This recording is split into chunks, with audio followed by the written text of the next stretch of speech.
week. With border security remaining a critical issue in Africa, the gathering offers an unmatched platform to exchange ideas and explore innovative solutions that contribute to a more secure and seamless future for trade and travel across Africa. Government and border management officials from countries including South Africa, Zambia and Botswana will be delivering presentations during the event. Recapping the top story, the Constitutional Court has ruled to scrap Section 6 of the South African Citizenship Act of 1995. It dictates that South Africans lose their citizenship if they voluntarily acquire another nationality unless they apply for and obtain retention from the Minister of Home Affairs. I'm on Delambana for SAFM News headlines at 3:30. And coming up in your sports this hour, Springbok Test match tickets go on sale. Open Tickets apologizes for website jam. And Gordon's late game winner powers Nuggets past Thunder. More details at 3:30. Here, there, and everywhere. SAFM 104.3 FM in Rustenburg.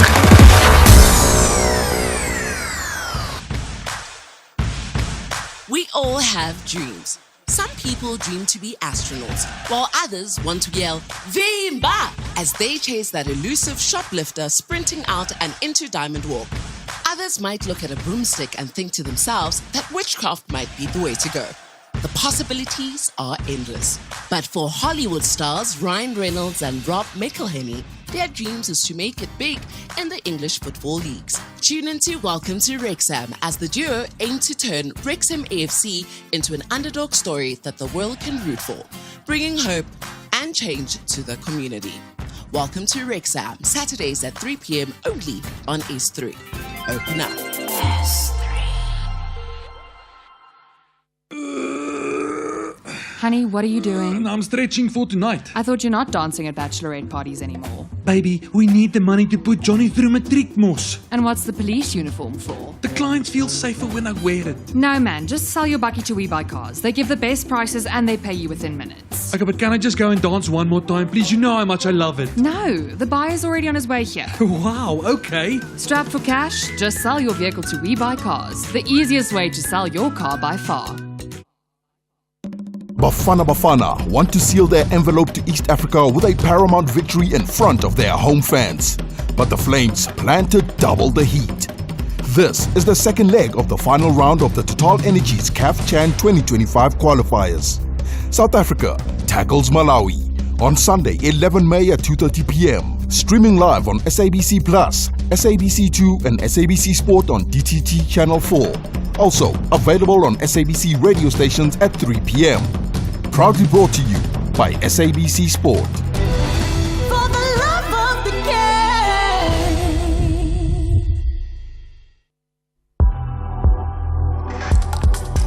The National Pulse with Ashraf Garda on SAFM. You're listening to the National Pulse, weekdays 3 to 6 p.m. So, as I drove to the SAFM studios today, I sort of got on this road and, you see the marking with a circle and a dot, and that suggests that inevitably somebody has been killed there, right? And just for the moment, I'm like, oh my goodness, man. And then I said, I don't know about it. And then I carried on driving and I saw like another 4 or 5 of these white chalked circles that suggest there's bullets there and somebody has been killed. And then it struck me. Actually, it's potholes. It's markings for you to be aware that these are potholes and somebody is going to fill them up. Thank goodness for that. I wonder if you have those confusions in life where you think it's one thing and it's something else, and then there's a bit of a smile that it's only a pothole problem. Well, my name's Ashraf Garda. Welcome to the show. Welcome to the National Pulse. Great to connect with you as always, and I wonder what you think would be the biggest issues that moves the National Pulse today. Either way, you can connect. We'll take your live calls later on. Not quite now, but save this number, 086 000 2032. Would you want to comment later on about what you've just heard on the news, that in fact, if you voluntarily apply for citizenship of another country, you would forfeit your South African citizenship? I don't want to go there. That's not my plan. But imagine that's going to happen. How does it change your plans if that were the case? To WhatsApp 0614 104 107. And that, of course, is voice note or text. You get all those options. And then you can tweet right away. When you do that, just the National Pulse. Use that hashtag, tag SFM Radio, and do tag me, Ashraf Garda. Lots to talk about. We'll talk about Sudan later on as well, including the V20, which is the Values 20. That's part of the G20 presidency. We'll chat to Prof. Bonang Mohale coming up just now, not quite now, in about 20-30 minutes time, right? But first things first, we'll chat later on to Action SA because they have a position regarding the electricity surcharge. And you may be aware that the current surcharge from 200 rands, there's been this plan to increase it to 270. Well, I understand that Action SA has rejected that completely. We'll talk to them later on. But in the meantime, what exactly is the story on this proposed plan to increase the surcharge for prepaid electricity in the city of Joburg from 200 rands to 270 rands? Naturally, people are not very happy. Well, the MMC for Finance in the city of Johannesburg is Margaret Arnold. Margaret, MMC, appreciate your time as always. Thanks for connecting on the National Pulse. Thank you, Ashraf, and thank you for always calling me when there's a national interest, or shall I say this time, a local interest, and it being the surcharge. Well, I'll tell you what, national or local, it certainly gets the pulses racing, and that's why we're talking to you, right? So give us some clarity. Firstly, a surcharge was put in place, I think about a year ago, maybe slightly less, that infuriated many people. They had to pay this monthly surcharge. What was that surcharge then? Ashraf, let me start off by saying good afternoon to your listeners. A surcharge has been put in place not only in the city of Johannesburg, but Cape Town already has this much longer than us. And Ekurhuleni is following, Tshwane is following, and so are all the other metros following. But let me set the record straight.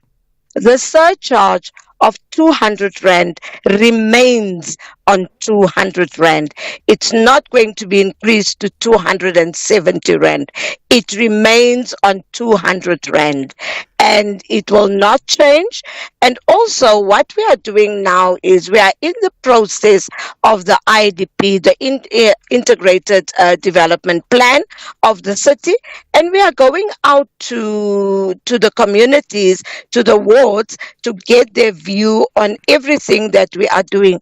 But the surcharge remains at 200, and with VAT, it's 230 rand. There is no change in this. Okay. We are not going to push it up because we are trying to cushion our middle class as well as our poor people. Okay, where then did the speculation come that it'll get pushed up from 200 to 270 rands? Can I then just say this? We have had the discussions of whether to raise it or not to raise it. And we then came to the conclusion we cannot burden our residents, our customers, our clients to pay any amount huger than the 200. And I would say this, and I said it this morning to ENCA, it is not us that is telling this to the people. It happens to be media, and someone somewhere is misinforming the media. But today, as the MMC, I'm saying it's 200. We have never said we'll push it up to 270. Okay, got that. I wonder who that someone may be. But anyway, let's then look at the reality. So thank goodness it's not going up, because most people are struggling to afford it anyway. But I heard what you said about Joburg and Cape Town and the other cities also going that same route of having a surcharge. But it doesn't necessarily make the surcharge right if they're all going the same route. Even that has proved unaffordable to many people, isn't it? Well, Ashraf, I will say to you that there are one or three things that happens in government. One, we are funded by national government on our USDGs, right? which is the Urban Settlement Development Grant. And then we also operate on external loans, right? Which we are able to borrow from banks, and they also first evaluate us before they give us those loans. The bulk of our money, 75% of which we are fixing those potholes that you spoke about, and that infrastructure, 75% comes from water, electricity, and rates. And if people don't pay, it becomes problematic. And we've had that problem of people not paying their rates, not paying for water, not paying for electricity, and the city then suffers. And we cannot deliver services. Thus, we as a city has decided that we are going to look at the four main entities. That is City Power, that is Joburg Water, that's Joburg Roads Agency, Human Settlements, ensure that the bulk of the funding goes to them so that we can fix all these things, so that you as a resident is comfortable in paying for all your services that we deliver. Okay, I mean, that's understandable that something has to fund projects, right? But you also know there's been a huge battle for people to make ends meet, right? And the flip side of this, and this may or may not fall within your portfolio, but the cut-offs or the switch-offs for people who can't afford it, like after a month, is just increasing all the time, and people are genuinely vulnerable. There are very few people who are, not paying because they want to get away with it. They're not paying because they actually can't afford it. Yeah, Ashraf, there is a program called the ESP, Extended Social Package, which we have for people that are unemployed, people that are, as you call them, vulnerable, child-headed homes, and those that are unemployed. They go to the municipal offices, they register on the ESP, and what we've discovered is that our ESP is very skewed. Not all the people are on the ESP program, and we are encouraging people to go onto the program so that they can be excluded from paying certain things. You also know the threshold for rates is the 350,000. Homes that are under that will not be paying the rates. And then also there's rebates for our older people. And this is what we want people to do. I'm just back from an IDP that deals with people with disabilities. Those people also need to register so that we are able to exempt them from things that from payments that they are it's unaffordable. So bottom line, you're saying that there are reliefs available, but people need to understand that they can take advantage of it, and they don't often know that, and maybe that requires councillors to intervene on their behalf at local level. Yeah, I get that. Here's the last thing. Now, you do know, we'll chat to them later on, Action SA, even forget whether it goes from 200 to 270, at the 200 plus VAT, which is 230, they've rejected that electricity surcharge monthly payment that has to be paid, and therefore as a result of that they've rejected the what is called the anti-poor adjustment budget.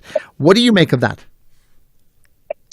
Well, I can start off by saying it is their democratic right to reject.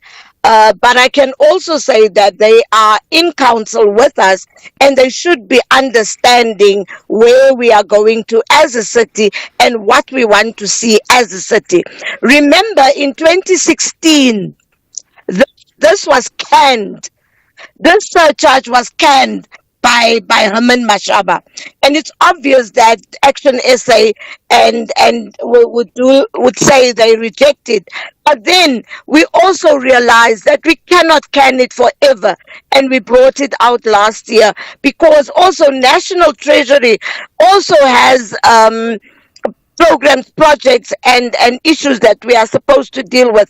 And National Treasury is well aware of this surcharge. That's why I mentioned that Cape Town, Buffalo City, and all the other metros will be going on to this. There are certain things in National Treasury that we have to adhere to. Okay, just a short answer. We need to wrap up here. So notwithstanding what you're saying, however, the fact that they are opposing it, and I understand the why, what implications would that have in passing the budget? It will have no implications, really.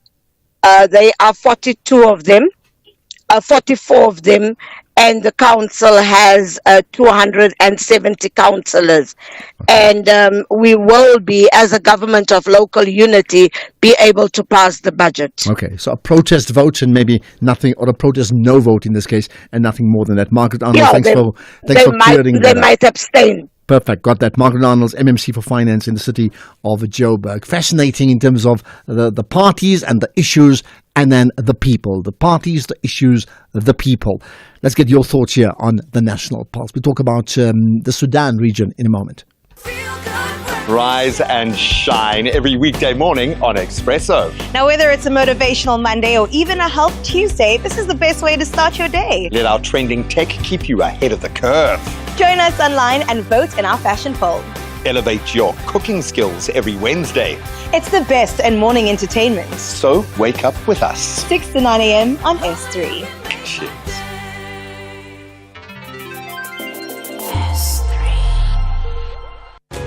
The Saints understand it's too late to change things around, but it's never too late to beat defending champions and bow with pride. He chips the goalkeeper! It's an absolute beauty! It's an absolute beauty from Musa Jack. However, the citizens are forced to settle for a top 3 finish. They want nothing but 3 vital points. Absolutely magnificent goal. Well, Phil Foden is still in a heap near the halfway line, but credit Andy Madley, he allowed City to continue. This is the Premier League. Experience the superb battle between Southampton FC and Manchester City FC on Saturday 10 May at 3:30 p.m. Streaming live on SABC Plus and S3. Proudly brought to you by SABC Sport. For the love of the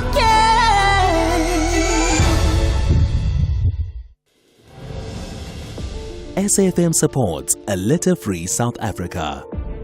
Play your part in keeping our surroundings and environment clean. SAFM, leading the conversation.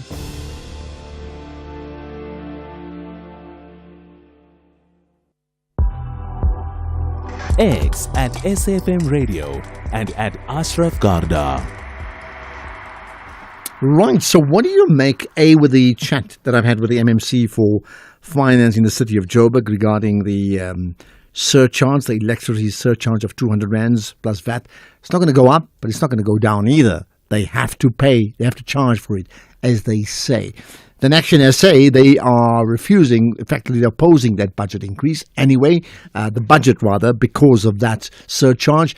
And then the other issue, what do you make of the news that's come through that if you take out citizenship of another country, you will forfeit your South African citizenship unless.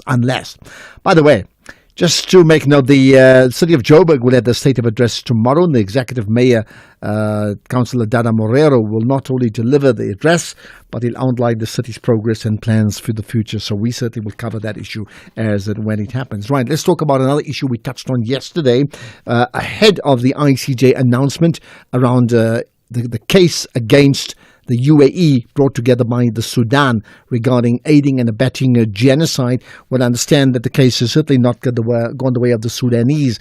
Let's get the thoughts of Dr. David Matsanga, who's an international relations and conflict resolution expert. Dr. Matsanga, good to chat to you once again. Thanks for connecting on the National Pulse.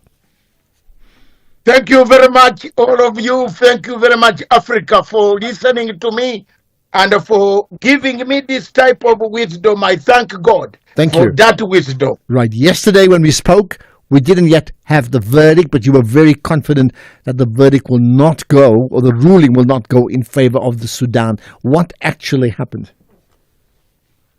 Exactly what I had told them. One of the problems that we have on this continent, my brother, you are my brother connected to me and we are connected, but we have a problem. We respect more of European lawyers than Dr. Matsanga and others.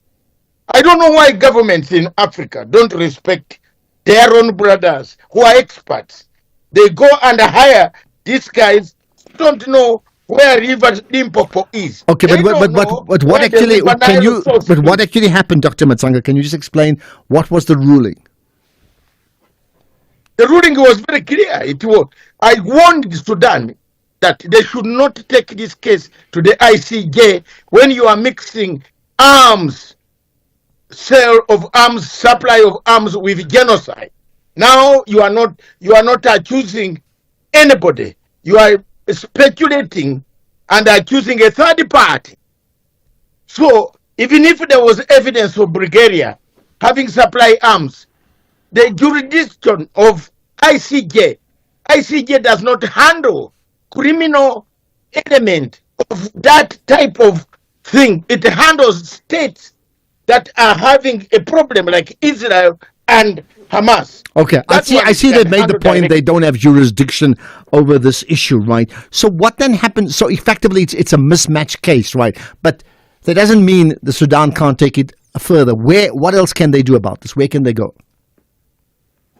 The only route they can go, my brother, is to go through to the ICC. You have to go to criminal. You have to go to a criminal court. You have to go to International Criminal Court, of which they fear to go there because they have also been indicted and warned for crimes against humanity. You remember both of the generals have a tag of crimes against humanity. So the only other alternative left for Sudan now is all the generals to come back and sit on table, come back to Africa and seek an African solution. Okay, and that's where you get involved because you said you're friends with both of them, right? So what advice would you give them then when you bring them together on the table?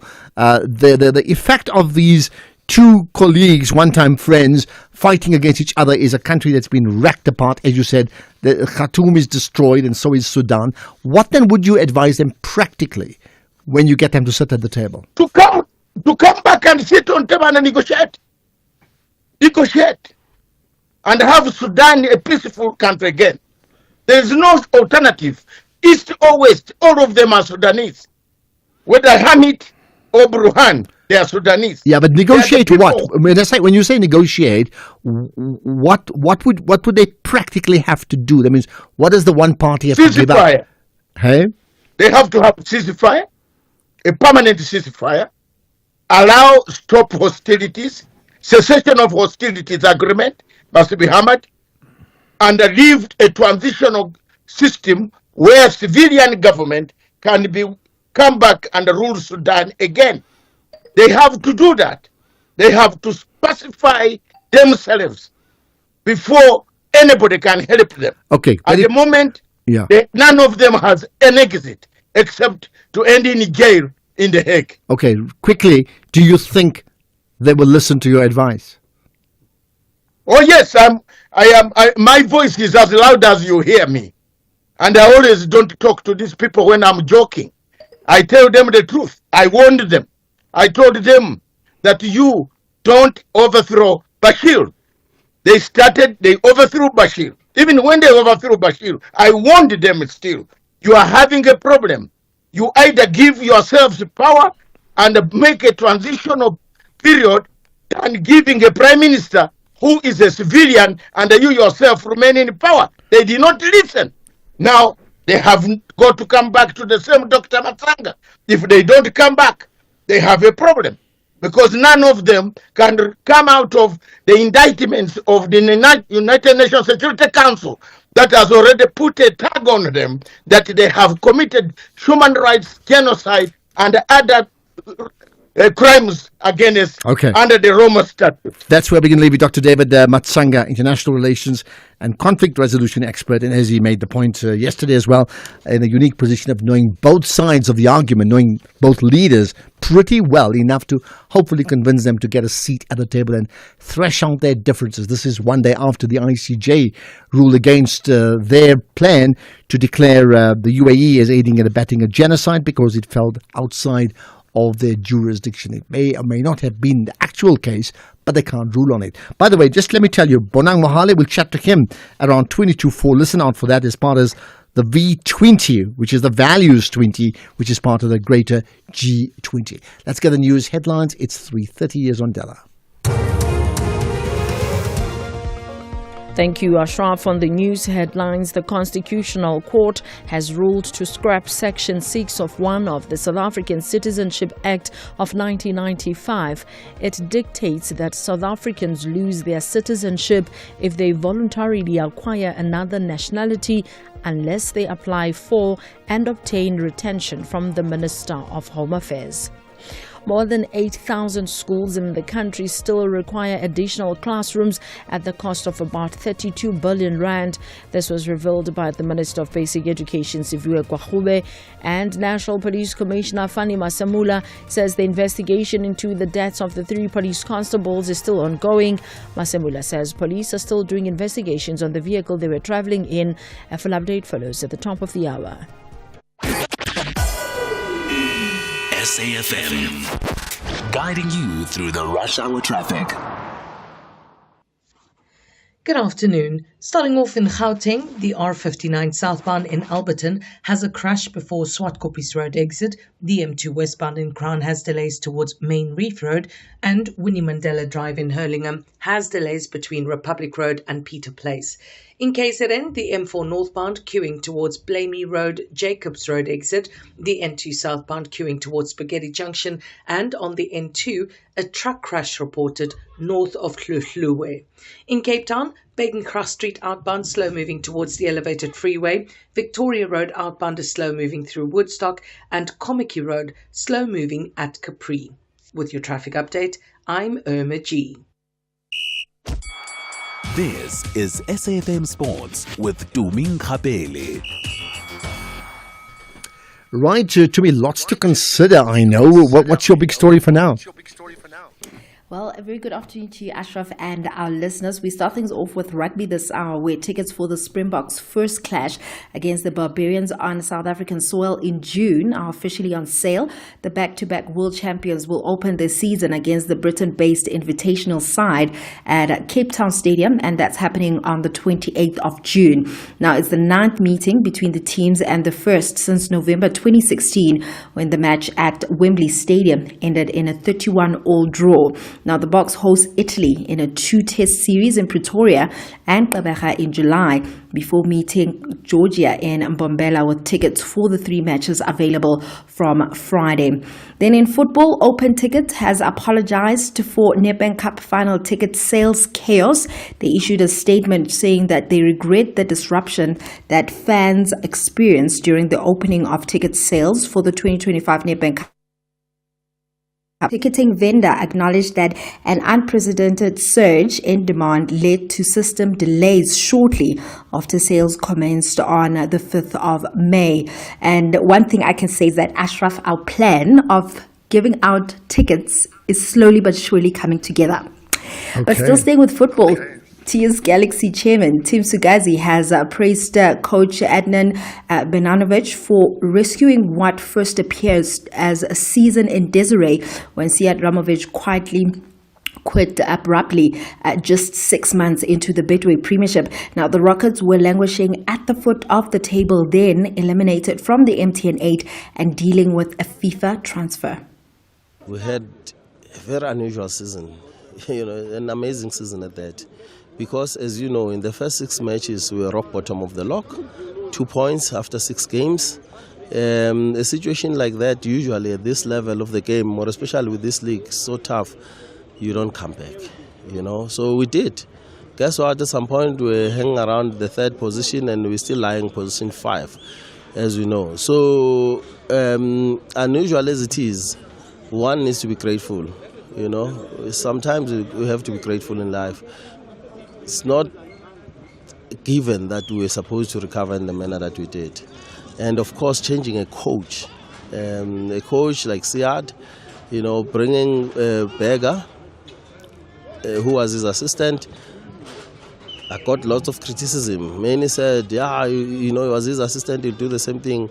But then I'm sure later people realize that there were firm basis and reasons why we opted for Bekanovic after Siad has left, because from our point of view we wanted continuity, and that's what we saw. He had to continue exactly from where Ramovic had left it off. Well, elsewhere, it's all to play for tonight in the UEFA Champions League semi-final second leg between Barcelona and Inter Milan. After a thrilling 3-3 draw in that first leg, both sides head into the clash at the San Siro on level ground. Now, Barca will be without defender Alejandro Balde and Jules Koundé, a big blow for coach Hansi Flick, but there's good news with striker Robert Lewandowski returning to boost their attack, and kickoff is less than 12 hours away. In cricket, Proteas women head coach Mandla Mashimbi is determined to turn things around in the ODI Tri series when they return to the Premadasa Stadium in Colombo against India in their third match tomorrow. South Africa have yet to taste victory in the series, having lost to both India and Sri Lanka in their previous two clashes so far. But coach Mashimbi says that they have identified their opponents' vulnerabilities in the process and they're confident of wins in their remaining matches. The only way we can turn it around is if we win the two games. That's the only way we can turn it around, really. And we are focusing on doing that. There's a couple of things that we've looked into, how they're going about their game, and see where we can actually neutralize them. And hopefully, with our plans and with our execution, it works out for us. But yeah, definitely we've picked up areas where we can actually infiltrate and try and neutralize them, both teams basically, and then hopefully that works out for us, and we've come up with 2 W's and hopefully the third one as well. Then in basketball, Nikola Jokic had 42 points and 22 rebounds, and Aaron Gordon hit a 3-pointer in the closing seconds to give the Denver Nuggets a stunning 121-119 comeback win over the top-seeded Oklahoma City Thunder last night in Game 1 of the Western Conference semi-final series. But that's it. I'll have more on other sports in the next hour. Absolutely. And I did say yesterday I'll be watching tonight, tomorrow and Thursday, 3 semi-finals. I'll leave out the fourth one, which is Tottenham Hotspur. All just by recreation, isn't it? Right, more on the National Pulse in a moment. The wait is over. I've been hustling, grinding, and now it's time for the glow up you've been waiting for. Unapologetically, made the pay. From the grind to the glam. Anele Zondo The Glow Up on Saturdays at 8 p.m. only on SABC 1, Mzansi for sure.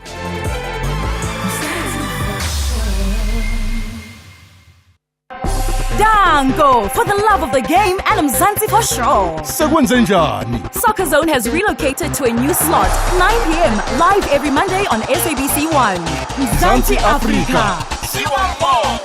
Fascinating goals. The unbelievable saves. From Africa Borwa to the entire African continent, to the Bundesliga and the Premier League. High-level reviews of crucial match scenarios by the legendary Mr. Rev. Top-class analysis, latest news about the beautiful game. And Momish of the Week. SABC Sport Football Weekend ends on Mondays at 9 p.m. on Soccer Zone. Live on SABC 1. Also available on SABC Plus and SABCSport.com. Proudly brought to you by SABC Sport. For the love of the game.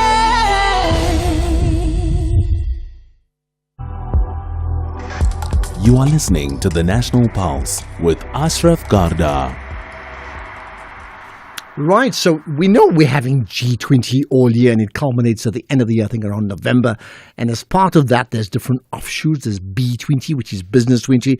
And I find out about V20, which means Values 20. So what is Values 20 all about? How does that fit in to the overall G20 agenda? Let's get the thoughts of Professor Bonang Mohale, because he, besides just being the Chancellor of the University of the Free State and a former president of Business Unity SA, he's got this position as the Sherpa of the V20. Bonang, appreciate your time and thanks for connecting to us on the National Pulse.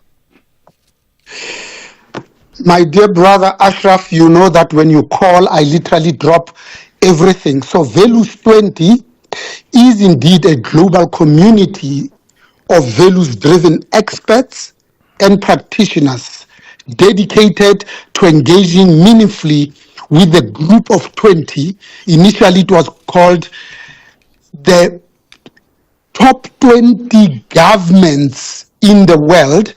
Then when they formed Business 20, they called it B20, and then the governments were then called G20. And it does that by raising awareness of values and fostering a consciousness of their role in shaping a just, inclusive, and sustainable society, whilst at the same time developing actionable guidelines to integrate values into national development initiatives. So this year, we are guided by the broader SAG20 themes of solidarity, equality, and sustainable development. It was the V20 I'm talking about, launched in 2020 during Saudi Arabia's G20 presidency. So it's a social engagement group that develops and shapes value-based, human-centered policy proposals for the G20. So this community's vision, of course, is to deepen the integration of values into public policy, embedding this values-oriented approach to global governance, aiming to provide evidence-based, people-centered solutions to some of these global challenges. So maybe as I end, Ashraf, it focuses on how we as global citizens can collectively and conscientiously apply values to improve the well-being of people and the planet. So personally, I'm absolutely humbled to be appointed the V20 2025 Sherpa after having attended G20 meetings since 2015 and subsequently leading the Business 20 since 2017 in Tokyo and Osaka, Japan, but also accompanying the sitting president to the G20 in Toronto, Canada. So being called a Sherpa, you and I know that the Sherpa people are one of the Tibetan ethnic groups native to the most mountainous regions, living on the high southern slopes of the Himalayas in Khams, eastern Nepal, India, and the Tibetan Autonomous Region of China.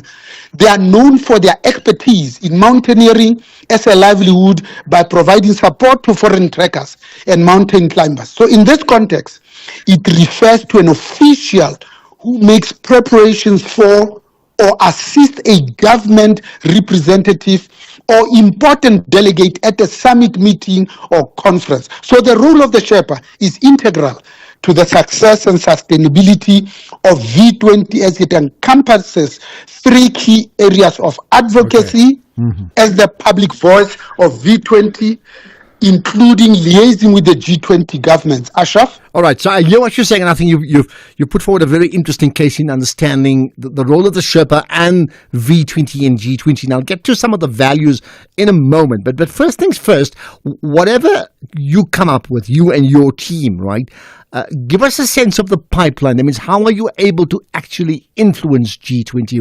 What is the mechanism? So we have a program that started in January. Today was the media launch. Probably 2 months ago was finalizing the ads who are going to help the Sherpa. The collaborative activity of the G20 during the presidency of South Africa is organized into 3 task forces to reflect these 3 themes. So we are ably guided by a highly committed and extremely talented team of Sherpas. This is a select group of senior leaders who will provide strategic counsel, thought leadership, and advocacy in support of this initiative to ensure that this work is impactful, it's relevant, and grounded in ethical leadership, whilst rising to the challenge of shaping a better, more just world. Okay. So Professor Wiseman Nkusu. Yeah. Okay, who are the other people? Professor Wiseman. Yeah. Professor Lumkile Wiseman Kuhlu, Professor Thuli Madonsela, the Most Reverend Dr. Archbishop Thabo Makgoba, Dr. Matthews Posa, Baba Sizwe Nxasana, Morena Mos Mashishi, Sis Ntombi Futhi Mtoba, Sis Nolita Fagude, Professor Kat Abrel, Dr. Roger Lachman. These are some of the people that are helping us. You know, Professor Nick Binadel, Sis Tomato Glorious Robe, and Justice Edwin Cameron are clearing their diary to come and help us. Okay, some may say that such a stellar group of leaders, forget them being part of the V20 that feeds into the G20, this stellar group of leaders could actually make a good case for being the cabinet ministers of South Africa. Don't answer that. That's complicated. I know that, right? Now, but just give me a clear sense of the actual direction. So when you feed into G20, what I'm asking you is, are these recommendations or are they actual policy decisions that are taken that must be implemented by G20? And then what happens next? So like we did when I was leading the B20 in Tokyo and Osaka, we agreed on 5 things. We gave them to these G20 leaders. They signed up on all 5 of them without any change whatsoever. So here we are lucky because this V20 project is led by Dr. Priya Daya and Ms. Tabia Tsesani. We know her as Ms. Tabia Kabinde, who was the Commissioner of the Employment Equity. They are co-chairs, and they have a steering committee consisting of Dr. Thabisile Mhlongo, Kim van Lith, Asvir Rampusat, Mpumila Ngazwani, Taweni Gondwe Xaba, Eileen Power. So this research communique comes together under the leadership of Cameron Peter, led by research stream leaders, including Dr. Njeru Mugawuri, Dr. Ruwayne Kok, and Dr. Shamim Budanya. Okay. This stream then takes this work, gives it to Dumisani Magadlela, who's a doctor, by the way, Temiseyisi, Mondendlo, with the current MD of the BMF, Tobani Mlilo, and Alex Mutshwanetsi Matole. And on the 16th to the 17th of October, we then have a summit, which then will feed into the November G20 summit, so that the values becomes the undergirding themes that will guide the leadership of the G20. Looking forward to seeing what comes out. So let's go back then to the theme, which is living values, enabling solidarity, equality, and sustainable development. Now, I'm not too sure how. I think it's still premature to say what you've come up with, right? But what I can ask you as the Sherpa is, what are your thoughts around the values of the world? And I ask you that question at a time where just a quick overview glance of the world order as it stands suggests something drastic and dramatic has to happen. Yeah, we are in a spot of bother. That's why South Africa, we need to usurp our leadership role that unfortunately in the last 15 years we have lost. And we are saying we must integrate values like dignity, Ubuntu, and equity in our daily lives by regularly practicing random acts of kindness. That's what we really want to do. But when you look at, because you ask a very pointed question, the reason why the world is in a spot of bother is because of the President of the United States 2.0. Because this has now substantially increased uncertainty at the back of weakening U.S. consumer. We must be fair that globalization has not benefited the U.S. middle class. Tariffs today are the new currency leading to predictable trade wars. Focusing on manufactured goods, that is the supply side of the economy, where deficits are the order of the day. I mean, the U.S. is the most borrowed country in the world at $3 trillion. I think the solution should be increasing growth in cutting expenditure rather than just raising taxes. So we are now back to a world where 3 big countries potentially are going to sit in a room and cover up the rest of the world. increasing nationalism in the US and in Europe, protectionism, not just national security, destroying woke institution and increased deregulation and destroying multilateral institution. Ashraf, let me end by saying it's frightening that we are now allowing less than 5% of the population to hold the rest of the 8 billion people to ransom. Okay, your point, that last part is frightening as well. If we're allowing 5% of the world to hold the rest of the world to ransom, then let me put this to you, and you've got 30 seconds to answer this before we end up, right? What is the appetite for a fight back against this new unseemly world order developing and unfolding in front of our very eyes?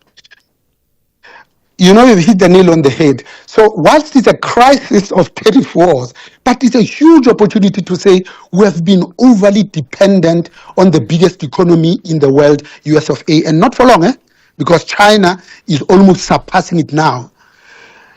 But it gives us an opportunity to look for other friends and increase trade in Africa, the 54 African countries, 1.4 billion people that speak 3,000 languages. Okay. We need to say, can we look at South-South trade where it's not only the dollar. I mean, sometimes it's ridiculous. You want to trade with Nigeria here, but you have to, as South Africa, go to the bank and ask for US dollars and then pay Nigerian US dollars to change it back to Nairas. Let me end by saying, very quickly, the reason why we do values, it's absolutely crucial, my dear brother Ashraf. Okay, and that's why you're the Sherpa, and let's see how those values unfold, driven by Sherpa Bonang Mohale. Appreciate your time. We're talking V20 ahead of G20. This Thursday on EFC, Africa's greatest meet the warriors of Brazil on a night where 3 titles will be contested. Amanda Lino takes on Mariana Salles, Willie Van Rooyen takes on Kleberson Sousa, and in the main event, JC Lamprecht goes to war with Luis Paulo Picanso for the light heavyweight title. EFC 123 live from the World Sports Betting Arena. Watch it on SABC Sport Channel on DTT Channel 4 from 7 p.m. Brought to you by SABC Sport.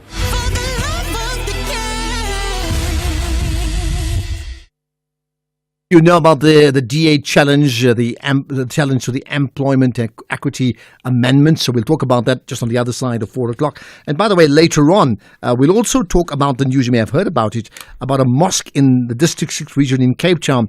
Apparently, they received a bomb threat. We'll talk about that, the Al-Azhar Mosque in the Western Cape, right? In the meantime, make a note of this. What's more lacquer, than a Sunday braai or seeing the box score a try? Well, how about flying for just 11 rands?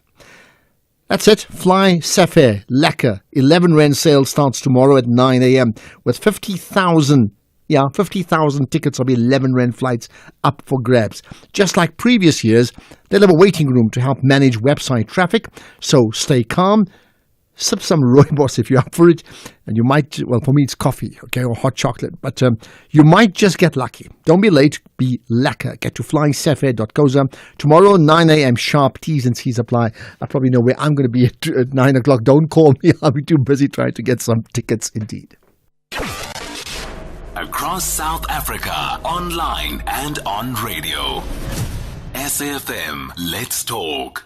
Right, so let's get your thoughts. I want to know what do you think about the conversation I had with Margaret Arnolds regarding the that monthly surcharge, the issue about 5% of the world effectively governing the balanced 95 as per Sherpa Bonang Mohale.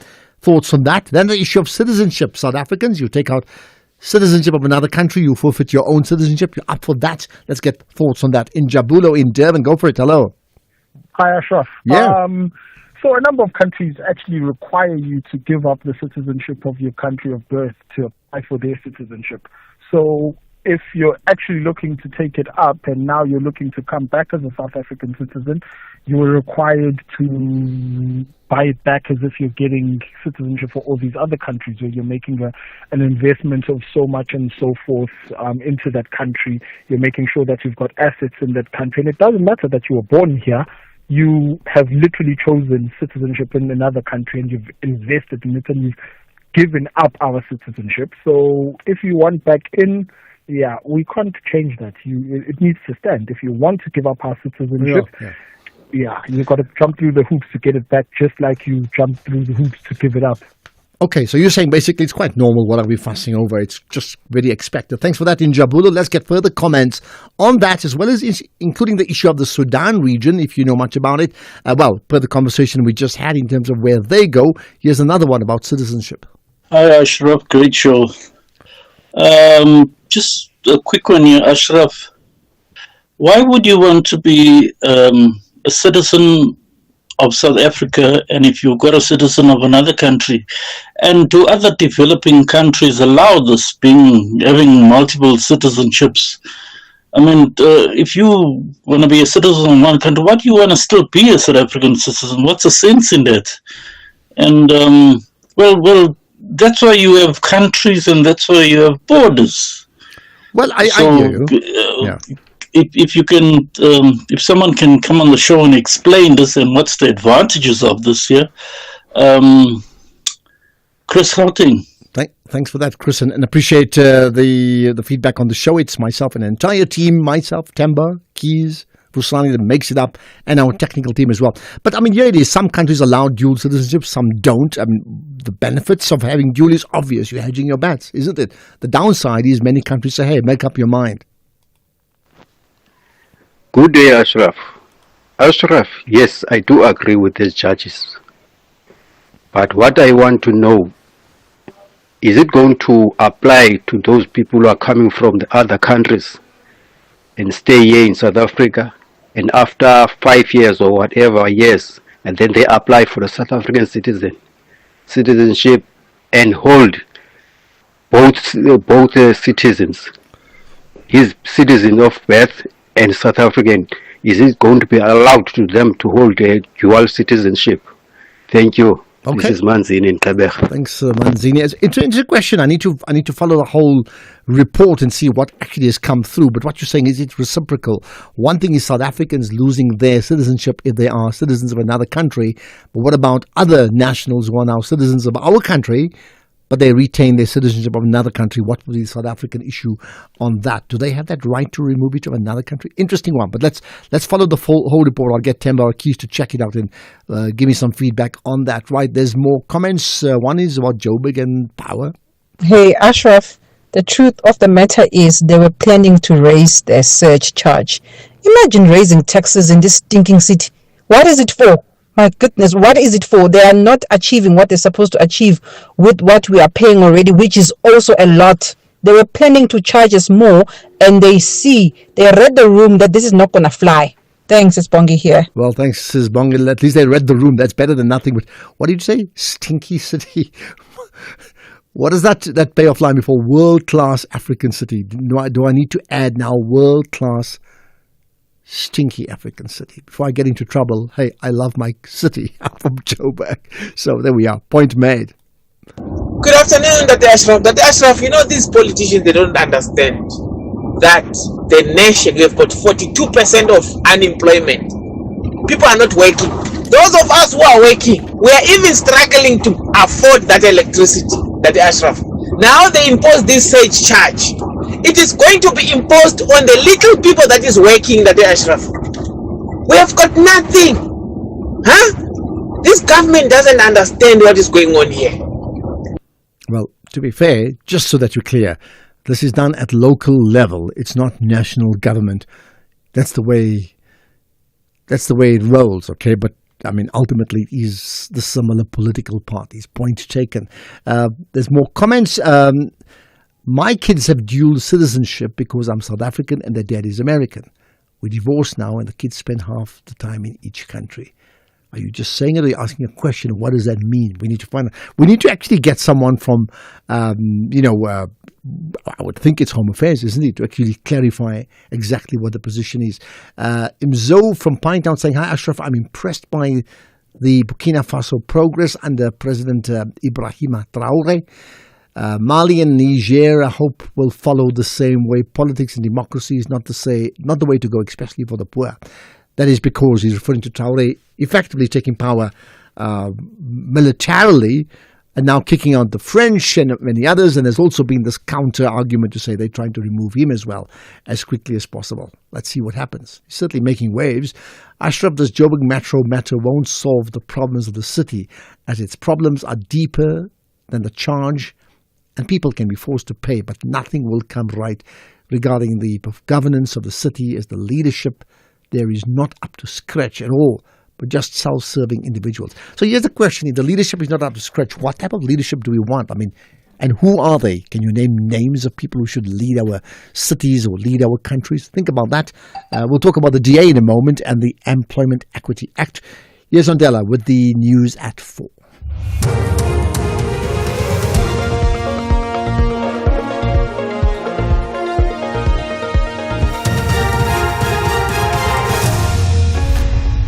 Thank you, Ashraf. Top stories at 4. Court scraps Section 6 of 1 of South African Citizenship Act of 1995, and Basic Education briefs Parliament on school infrastructure. For SAFM News, I am Ondela and a very good afternoon. The Constitutional Court has ruled to scrap Section 6 of 1 of the South African Citizenship Act of 1995. It dictates that South Africans lose their citizenship if they voluntarily acquire another nationality unless they apply for and obtain retention from the Minister of Home Affairs. During his ruling today in Braamfontein, Johannesburg, Justice Stephen Majid said the act should be scrapped from the date of its promulgation on October 6, 1995. The Supreme Court of Appeal, or SCA, previously ruled that this section was unconstitutional, but the ConCourt had to ratify the judgment.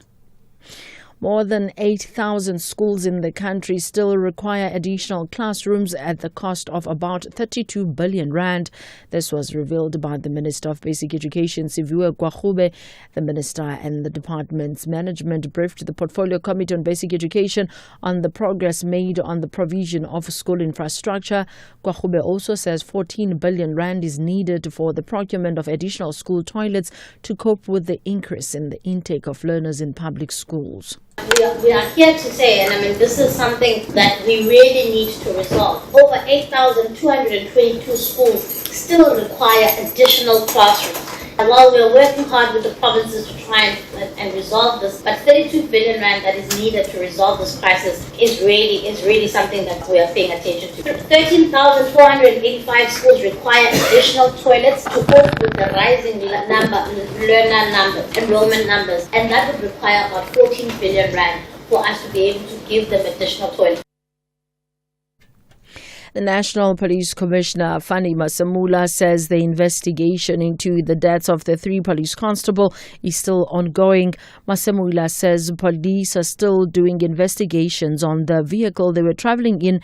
He was addressing mourners at the memorial service of Kiamukhetso Base, Qebekulu Linda and Muipilo Sinoche in Bloemfontein. Their remains were retrieved from the Hinabs River in Centurion, Gauteng, after they went missing on the 23rd of April. Masemula has thanked the families of constables for giving them their daughters and son to serve in the South African police. The Border Management Authority of South Africa says drones that have been deployed to boost border security at various ports of entry across the country are playing a major role in helping to clamp down on human trafficking syndicates. More than 100 human trafficking facilitators were arrested using the drone footage over the last 2 weeks. Commissioner of the Border Management Authority, Michael Masiapato, says the drones allowed response teams to operate more efficiently along key vulnerable segments of the country's land borderline. He was speaking during the Africa Border Security Week gathering currently underway in Cape Town. The drones were able to enable us to arrest around 112 facilitators, and these are the individuals that had been causing a lot of illegal migration into the country from our neighboring countries, particularly from Zimbabwe, from Lesotho, as well as Mozambique. So on that basis, all of those facilitators, as we arrested, we basically brought them into the country. We opened a case against them for aiding and abetting in the respective police stations, and as we speak, they're facing the might of the law according to Section 49(2) of the Immigration Act. The UN's humanitarian agency OCHA has condemned Israel's plan to allow relief supplies into southern Gaza through army-controlled hubs. Its spokesperson said it appeared to be a deliberate attempt to weaponize aid. He added that aid should not be used as a way to force populations to move. The BBC's Imogen Fox has the details. The golden rules of humanitarian aid are that it is impartial, given to those most in need wherever they are, and it's independent and neutral. Israel's plan seems to involve allowing chosen groups of Palestinians to get aid in the south. Nothing will be available in the north, where the IDF now says its attacks will intensify. The UN will not cooperate with such a plan. They say it looks like an attempt to weaponize humanitarian aid and to restrict supplies even more. Recapping the top story, the Constitutional Court has ruled to scrap Section 6 of 1 of the South African Citizenship Act of 1995. It dictates that South Africans lose their citizenship if they voluntarily acquire another nationality unless they apply for and obtain retention from the Minister of Home Affairs. I'm Mondela for SFM News headlines at 4:30. Coming up in sports this hour, conditions in Sri Lanka forcing Proteas women to adapt. Australia coach Smith says O'Connor in fly half mix for Lions series, and Aussie cyclist star Ewan announces shock retirement. More details at 4:30. SAFM, guiding you through the rush hour traffic.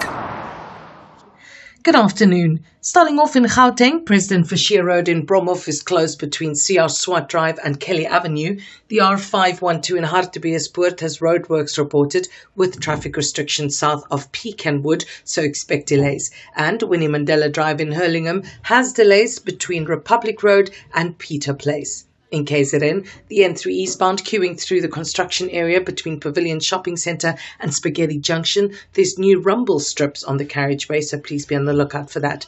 The M7 St John's Avenue is slow moving through central Pinetown, and the M7 eastbound queuing towards South Coast Road. In Cape Town, Strand Road eastbound in Stickland is slow moving towards the R300 highway. Govan Becky Road is protesting reported. That's in Crossroads Philippi Park area. So expect delays and diversions, and Robert Sobukwe in Bellville is slow moving at Bellrail. With your traffic update, I'm Irma G. Do great solutions start with good conversation? SAFM, leading the conversations that move us. The Saints understand it's too late to change things around, but it's never too late to beat defending champions and bow with pride. He chips the goalkeeper. It's an absolute beauty. It's an absolute beauty from Musa Jack. However, the citizens are forced to settle for a top 3 finish. They want nothing but 3 vital points. Absolutely magnificent goal. Well, Phil Foden is still in a heap near the halfway line, but credit Andy Madley. He allowed City to continue. This is the Premier League. Experience the superb battle between Southampton FC and Manchester City FC on Saturday 10 May at 3:30 p.m. Streaming live on SABC Plus and S3. Proudly brought to you by SABC Sport. For the love of the game. Night Talk with Oliver Dixon. You and I have a country to build, difficult conversations to have, solutions to find, and stories to tell. Join me, Oliver Dixon, on Night Talk every Monday to Thursday from 10 p.m. to midnight.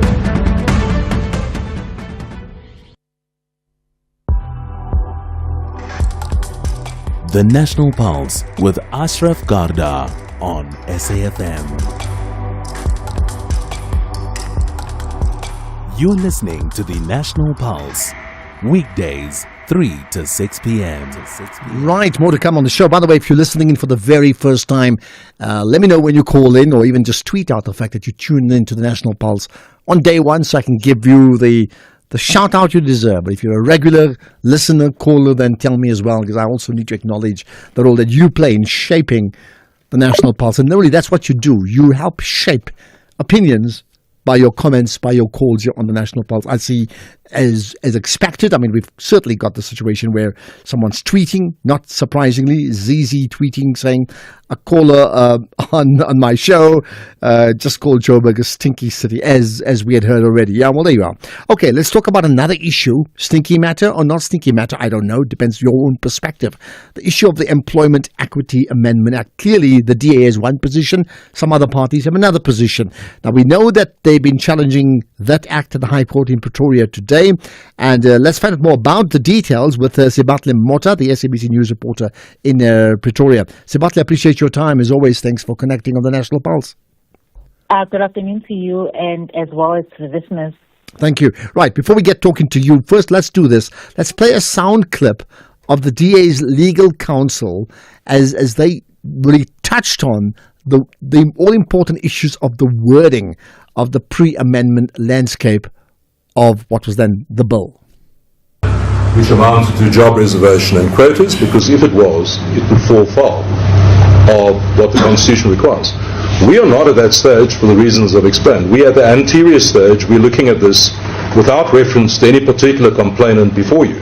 The court appreciates that. So we are looking at it from a, maybe called an abstract challenge. But there's nothing wrong in doing that, because if the legislation is of the sort we say it is, then it falls foul of the Constitution. Not because of its application, but of its conception. Now that is dealt with, milady. That conceptual issue in para 54 of Barnard, and I asked the court to go there. Where the court deals with this very question of what is not permitted, apart from the facts, what is not permitted in terms of legislation, and the court says the following: let it suffice to observe, that is in para 54 toward the end of the passage, milady, if you have that. Let it suffice to observe that the primary distinction between numerical targets and quotas lies in the flexibility of the standard. Quotas amount to job reservation and are properly prohibited by section 15.3 of the Act. You'll remember I took you to that this morning, milady. This Act itself in 15.3 prohibits quotas. It says you can have girls but not quotas. And that's what the court is referring to. Are properly prohibited by section 53. The same section endorses numerical goals in pursuit of workplace representativity and equity. They serve as a flexible employment guideline. And I ask the court to emphasize and perhaps underline, if you could, milady, the word guideline. Because this is the pre-amendment landscape of what the Act allowed and required. The goals which an employer was supposed to set in its equity plan, which I've explained came from consultation, etc., were flexible enough. They served as guidelines that the employer would try to achieve within the realm of its operating circumstances, its employees, their makeup, because remember, the requirement is suitably qualified, not anyone. We're talking about substantive equality, not just dress, window dressing. We're not looking, the Act doesn't see window dressing, just that we tick the numbers. It's not a number ticking exercise or box ticking exercise. It's substantive equality. So the people must be able to do the job who are appointed. And it's in that context we say that the Constitutional Court characterizes the Act as this is the requirement, it's a guideline. What we now have with the amendments is it's crossed over. It's no longer a guideline, as I've been at pains to emphasize. It's now clear these are targets that must be met. If these targets are not met, one, no work from the state. Across the board, national, provincial, municipal. Two, if you don't meet these targets, you are in breach. Three, if you don't remedy it, you can be fined. Now, to meet these targets, milady, if you are an employer, what do you have to do? It may be necessary, milady, to meet the target, but you may have to get rid of people. You may have to fire people because they're the wrong color, they're the wrong group. You may have excellent Well, there we are. Certainly from a DA position, their legal counsel setting the scene in terms of their understanding of the Employment Equity Act and certainly people who are suitably qualified and the challenges for the employer. Now, let's bring in once again Sibatle Mota. So clearly a a significant day at the Pretoria, at the High Court in Pretoria. Tell us more. Yes, definitely. I mean, it's been such a long day. We've just concluded. But basically what the DA is arguing against this Employment Equity Act is the Section 15A of that Act, which then just gives the Minister of Labour and Employment more power to set targets for specific certain sectors of employment, just for those sectors to reach these targets that she has set. And that's basically what the DA is arguing, saying that they feel like this act, this amended act, is not only unconstitutional but unfair and will, prevent job employment rather, as well as stifle economic growth. So they are arguing that the minister should not have this sort of unchecked power, but that power should lie with these employers who are employing these hundreds of thousands of people, as they say, to actually determine those targets for themselves. And if you remember, previously how it was done is the fact that the company which would employ X amount of employees would set those certain targets for themselves. But it has been found, as the defense for the Department of Labour and Employment, that a lot of these companies are not complying. So hence why they've had to amend that act to just make sure that there is equal representation across all sort of staff as well as management positions. Okay, and in terms of, besides the initial points that were made, take us maybe through some of the other key points of the procedures for today, and then what happens next. Definitely. So the counsel for the Department of Employment and Labour just saying that there's nothing that prevents the minister from setting those sectorial targets, and saying that these sectorial targets are nothing new, so there's nothing constitutional impermissible for the minister to set those targets. And they are saying that it has been done before, but now, while various companies can do that, Ashraf, the minister rather will have the final say in consultation with other various industries, so which the DA does not want. They believe that this move by the minister, as I said, will lead to even greater unemployment in the sector and even stifle growth, and even saying that a lot of investors will not want to come to South Africa as well to invest and, do business with the country. And even making the example, the defense for the DA, saying that the Western Cape, which has one of the, which is doing quite well when it comes to the unemployment rates, has been applying some of its strategies to ensure that a lot of people are employed rather than unemployed. So, it is such a very sticky issue with what both parties, or rather all three parties in this matter, have advanced in their arguments. Okay. Is there anything else you'd like to add in conclusion? Just the fact that judgment has been reserved, and we should get the judgment in a few other weeks. But there has also been some strong opposition from parties like the ANC, describing the move by the DA as nothing but a gimmick, as well as COSATU, just saying that they believe that this move by the DA is undoing everything that they have actually fought for in terms of the workers' rights. Okay, well, we'll certainly follow that. A few weeks' time is not a very long time indeed. Sibatle Mota, SABC News reporter, covering a story in Pretoria with the DA challenging the Employment Equity Amendment Act at the High Court there. Yes, we don't have answers because we certainly don't have any verdict on the issue, but you certainly can give me your thoughts based upon what you heard today.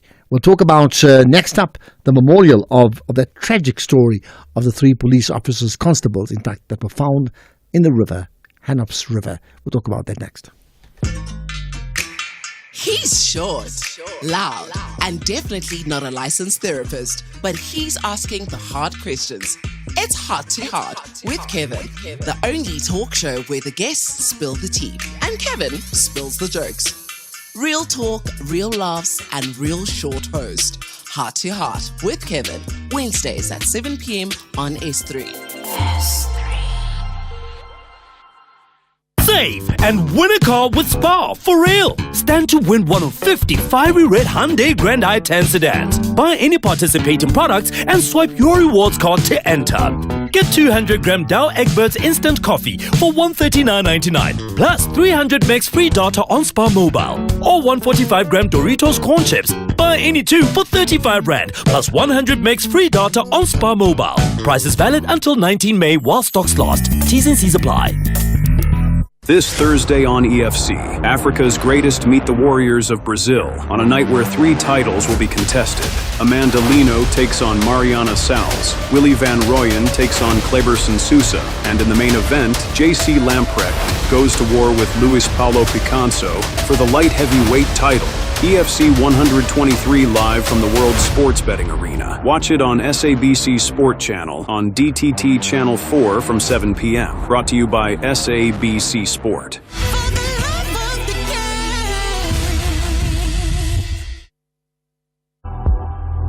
X at SAFM Radio and at Ashraf Garda.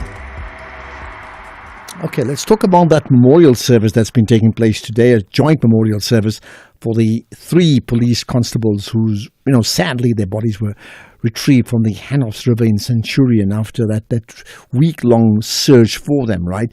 So with me, firstly, is Kamohelo Tsotsetsi, who is the SABC News reporter covering the story in Bloemfontein. Kamohelo, appreciate your time. Hello. Thank you very much. Let me start off by greeting you as well as your listeners. Much appreciated. Right. What we'll do before we get talking, let me now play a clip from the SAPS National Commissioner, that's General Fani Masemola, who made the point that the accident unit is still investigating the actual causes of this accident.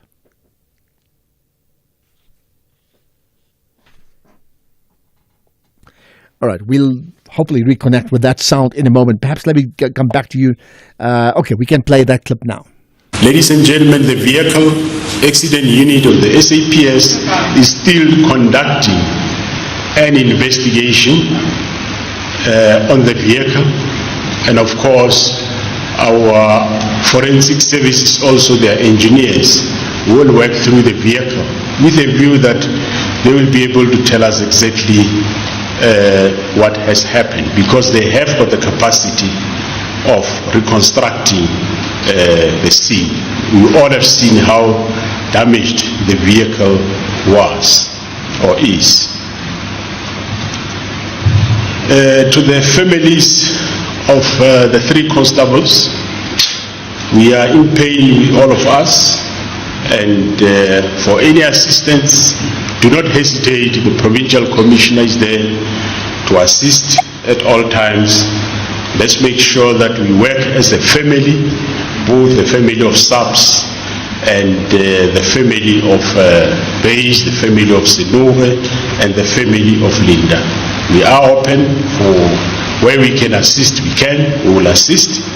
And to the colleagues that worked with the 3 colleagues, both Bakwer and Brigadier Kubega's team, we are saying we understand the pain that you are in now, but take the baton and move forward in honor of the 3 colleagues to make sure that their will and wish, what they went for, they did not just went to Limpopo because they have got a family there. They might know nobody there, but it was a calling because they were there, sent there to go and work. So pick up the baton and make sure you carry on protecting the people of South Africa and serve them without segregating anyone from one another. And let's continue with the service. You are the only available law enforcement that have to segregate between anarchy and democracy, and you should not at any moment in time relent or give in. Right, that is the National Commissioner for Police, General Fani Masemola. Right, let's get back then to Kamohelo Tsotsetsi. So you've been covering that story, and as many stories go, some are just far more emotional than others. This has to fall into that category, isn't it? Oh yes, most definitely. But then I'd like to also add that today was also again really sad. It was like the families were actually experiencing this ordeal all over again. Today what we saw was some family members of the Senokhe family breaking down as her colleagues described her. And even the Premier, Makwili Matai, could not hold back her tears. So it was really, really emotional today again. What else can you tell us in terms of the proceedings, the happenings that took place today that you think the audience needs to know? Today was pretty straightforward. It started off with the MC. The MC happened to be one of the members of SAPS, Brigadier Mutansi Machele. He was the MC, and then we also saw the National Police Commissioner, Fani Masemola, the Deputy Minister of Police, also again reiterating that the investigations are still ongoing on what really happened before the car actually plummeted into the Henops River. And then earlier on, actually, we spoke to the Linda family, and they stated that even though they are deeply hurt, they believe that this is the time where they should just cherish and celebrate the life of their son. However, they still want answers as to what really happened. Okay, and now I suppose it's too early to look at what may have actually happened, because this is very much an issue of reflection, right? Did you get a sense that besides what Fani Masemola said, that the police community, if I can say that, are absolutely stunned and shocked? They're so used to seeing people lose their lives, but this thing has really taken it to another level, because it's 3 people in one go in circumstances that we don't quite understand. From the police side, I'm not really sure, but then from the union side, the unions stood up today, the police unions, they stood up and they told the police that they should really do better in terms of curbing crime. And also, if this can happen to police officers, then it shows we are in trouble. Yeah, that's pretty much it. But from the police side, I'm not really sure if they are really eager, or I don't want to say eager, but then if they are really, eager to find out what really happened, I'm not really sure. Okay, let's leave it at that. Anything else you want to add in conclusion? All I can say is there was some kind of consistency in the way in which the colleagues of the 3 constables described them. They described them as good-hearted, as jolly people who loved helping others. So it was really sad today. Yeah, I can just imagine that. Kamogelo Tsotsetsi, the SABC News reporter in Bloemfontein. Appreciate you giving up your time here on the National Pulse. It means we've got some time now to take your calls. I want to get a sense of, your sense of the National Pulse right next. Across South Africa, online and on radio. SAFM, let's talk. Let's talk indeed. Let me see. Let me get to some of the WhatsApp voice notes you've sent. And here's a question. I want to just see that there's a picture of Donald Trump. But no, let's get to some of the other issues first. Hi, Ashraf. I want to ask about the World Cup. So the World Cup next year is in North America, Mexico, USA, and Canada. And then many countries have been cancelling visas to the USA. So what will happen when the time arrives for the World Cup? Because even the USA is also cancelling visas to other countries. Well, we don't know, except, there must be some blanket ruling, but I know they're arguing with each other at the moment, right? We know that USA, the 3 neighbors, USA, Mexico, Canada, Canadian leaders with the American leader today. Let's see what comes out of that. Right, Mohammed in Lenasia. Go for it, Mohammed. Ashraf, in connection with the death of these 3 constables, what is disturbing is that the police cannot even tell us whether it was an abnormal death, whether it was an abnormal accident. Look, we saw the visuals of that car, and I tell you, it looks like a heavy body truck or something pushed that car into the river. Now, the forensic guys are supposed to tell us all these things. They can even do an autopsy on the bodies and say were they alive at the time when they entered the water or were they dead. If they were dead, that means they were killed outside and then thrown into the river. These are not, we don't have to be policemen to know that, Ashraf. Okay, point taken. The guys are just taking us for stupids. Well, These families are crying here. Well, but maybe it's just premature because maybe they are investigating it. But I get your point, investigator Mohammed. You're certainly asking an important question, and you may wonder how long do we know before we really know. I mean, there's no question. There's some really important questions that has to come from this one. So thank you for your time, Mohammed in Lenasia. Right, here's another one on the issue of employment equity. Ashraf, good afternoon. It's Chris in Pietermaritzburg. You know, we can blame the DA for taking the ANC or the government to court for the employment equity. The truth of the matter is that for 30 years, that employment equity has not benefited those that it was supposed to benefit. And people should not instill racial polarization simply because they are not wanting to face their failures. They have failed the people, especially the previously oppressed populations, because the Employment Equity Act has not served them in any way. Well, lots of people are saying something similar, to say nobody debates the issue of transformation and redress. I think it's absolutely necessary. But you have to wonder, just put the DA aside, whatever has been implemented in 3 decades, why has it not fully worked to transform society? Why do we still have, in fact, of all the different indicators, inequality as wide as it is, even wider than 1994? Something's wrong. Here's Ondela with the news headlines.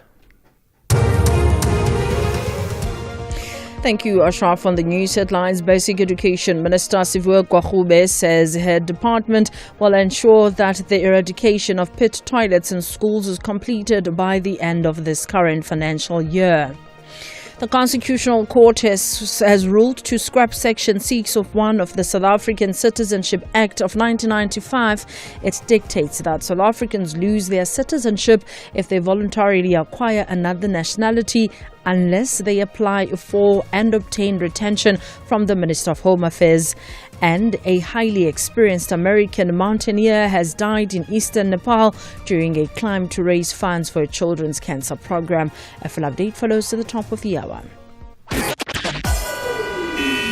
SAFM, guiding you through the rush hour traffic.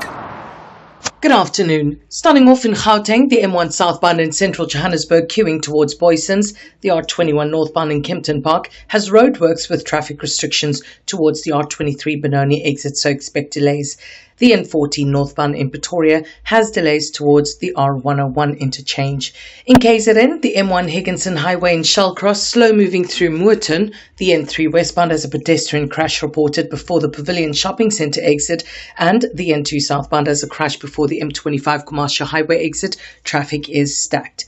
In Cape Town, the M3 southbound slow moving towards Rhodes Drive, the M5 northbound slow moving towards the N1 Koeberg interchange, and the N2 Nelson Mandela Boulevard outbound queuing towards Hospital Bend. With your traffic update, I'm Irma G. This is SAFM Sports with Tumi Nkapele. Right, Tumi, I know you have lots to cover, so let's go for it. Well, we start things off with Cricket this hour, where Proteas woman physiotherapist Nadine Hoffman-Kellerman has admitted that they have had a tweak to their daily routine in camp in order to counter the hot temperatures in Sri Lanka. Centurion Tasman Brits limped off with a cramp in their opening match against India last week, while wicketkeeper Karabo Meso also had to leave the field early against the host with a heat-related illness last week Friday. South Africa has had to wait longer to get back on the field between their second and third matches, and Hoffman-Kellerman says that this has both its pros and cons. Now, the Proteas women will play their third match of the Tri-Series against India tomorrow.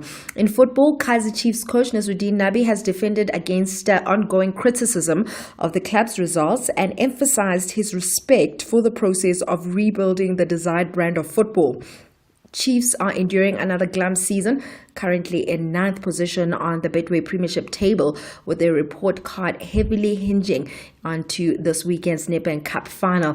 Nabi, who arrived at the start of the season under plenty of optimism of an upward trajectory, has instead come under increasing criticism by pundits and fans for his record of 12 league defeats in 26 matches, but he shrugged this off as part of the process.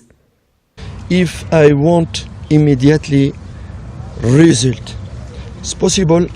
I have some problem in defense, some player. It's possible for myself. We play low block in the first season in helicopter football, and I'm sure I don't lose the point like I lose this season. But honestly, if I come here, if Kaizer Chiefs recruit myself, is not to play low block, because this is a DNA. I need to respect the DNA of Kaizer Chiefs. If you Kaizer Chiefs or the big club on the world, it's not possible a big club of the world is play low block for immediately result like that. The fan is happy. You take your responsibility. Well, in 31 matches across all competitions this season, Chiefs have won just 11, 3 of which have been en route to the Nedbank Cup final. But Nabi insists that he had to test the limits of his squad in order to plan accordingly for the future. I start. How many games I lose, we play very well. We don't score, but we receive set pieces goal or counter-attack goal. Because why? Because I play high. I just say, I try to play protagonist football. But if you want this football, we need accepted you lose some pound and this season. But this is open your eyes for me and what I needed for the future. Like we play correct football, Kaizer Chiefs football, but with the result. This is the difference is here. Elsewhere, legendary former Arsenal manager Arsene Wenger has reignited the debate over Champions League qualification, basically questioning the fairness of Europa League winners gaining automatic entry into Europe's top-tier competition. Wenger voiced his concerns just weeks before a potential All-English Europa League final between struggling Premier League sides Manchester United and Tottenham Hotspur. Now, both teams head into the second legs of the semi-finals, with the first leg aggregate leads edging closer to a showdown in Bilbao, despite languishing in the bottom half of the domestic table. United currently sitting 15th, with Spurs just one place below them. In rugby, James O'Connor is in the Wallaby selection frame, and his experience could prove useful in a squad of relatively young fly halves.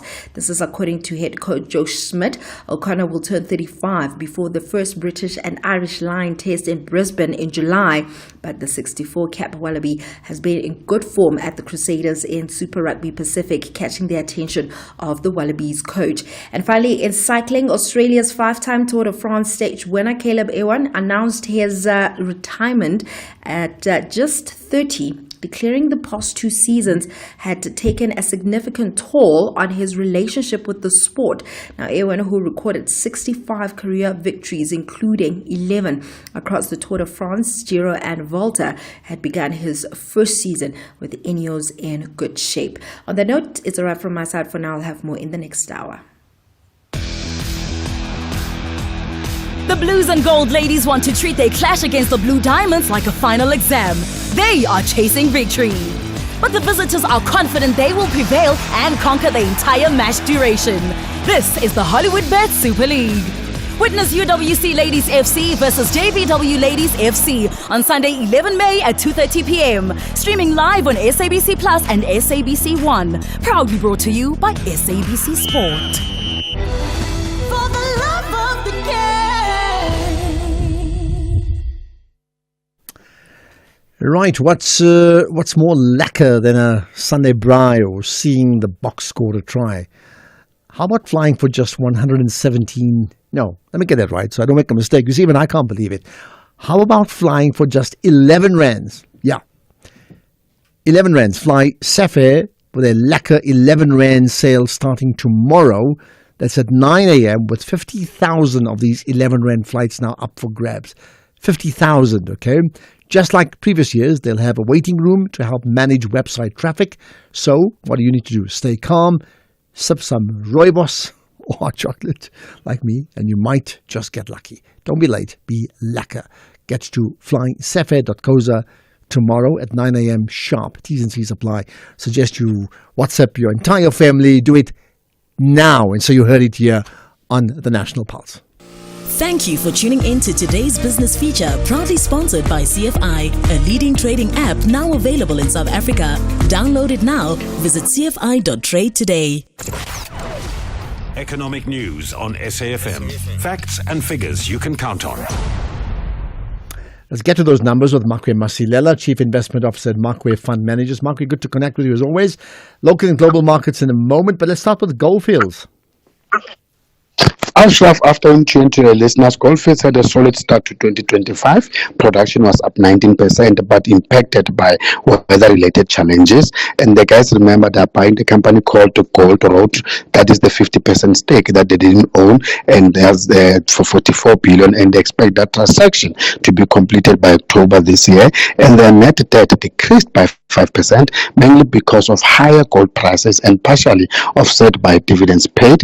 And their balance sheet continues to remain healthy, because when you look at their net debt to adjusted EBITDA is sitting at 0.59 multiple compared to 0.73 multiple. And yes, we started the session with the US dollar attempting to rebound, and that was on signs that the US service sector remains strong. This sector accounts for more than 2/3 of the US GDP, and investors are waiting for the US Central Bank interest rate decision tomorrow and watching for any signs of progress when it comes to global trade deals. And tariffs uncertainty continues to weigh on the markets, latest being plans for farmer tariffs. But US Treasury Secretary said that the tariffs, as well as tax cuts and deregulation, will help to overcome any short-term market corrections.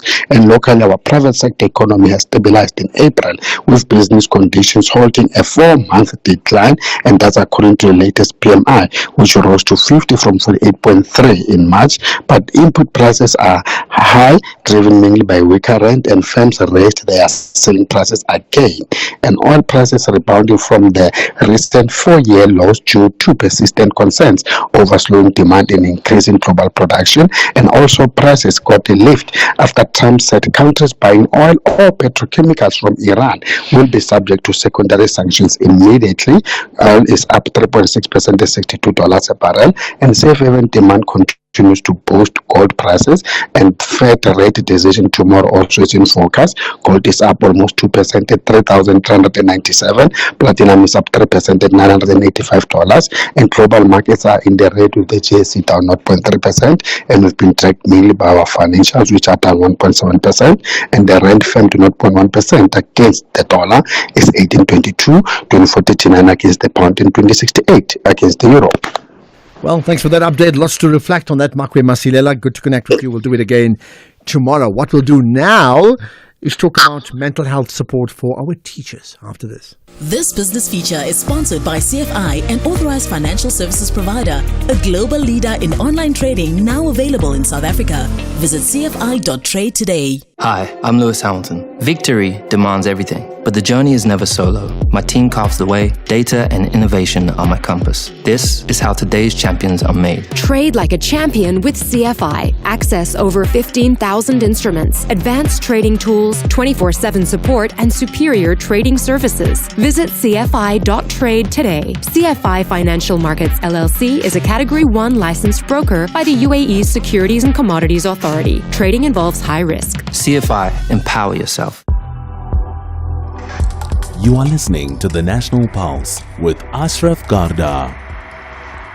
Coming up after 5 o'clock, we'll get Action SA's perspective regarding the issue of the surcharge with regard to prepaid electricity that they have opposed. As a result of that, they are opposing the budget in the city of Joburg. We'll talk about that. And you may have heard about it. There was this bomb threat for a mosque in Cape Town called the Al Azhar Mosque, I understand. We will get an update on that as well around 5:20. So listen out for that. But let's talk about school teachers and the problems that they face. Now, listen to this. The Teacher Preferences and Job Satisfaction in South Africa report, which has got findings based on a survey of 1,500 teachers, complemented by a follow-up telephonic conversation or interviews with 80 teachers, has revealed findings that may well shock you.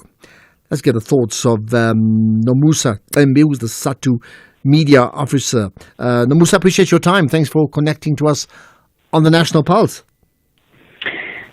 Good afternoon, Ashraf, and good afternoon to your listeners. So I take it as we start talking about the findings, I think the one thing that's very clear is the teachers who teach need help, and they need help urgently. Yes, from the study, one can deduce that the teachers need help, and they need help urgently. We're not surprised by this because it's something that we can relate to. It's something that our members have been raising for quite some time, and it is something that we have been raising as the union, that our teachers need help to be able to cope with the demanding job that they do. Okay, what are those findings? Perhaps, I mean, there's a lot, but maybe give us three sort of headline points there.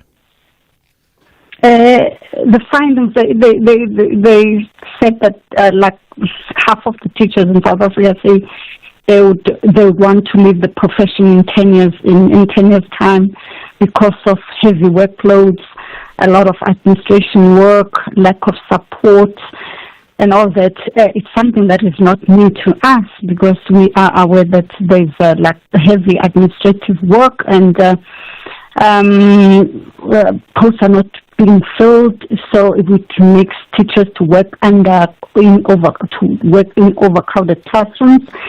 And the budget cuts have also contributed to this, in that posts are not being filled, and more schools are not being built, and more teachers are not being employed. We know very well that posts, for instance, in the Western Cape, 2,407 posts have been frozen, which makes the work of teachers hard to bear, because they have to, those who remain, who are in the school, they have to fill in the gap.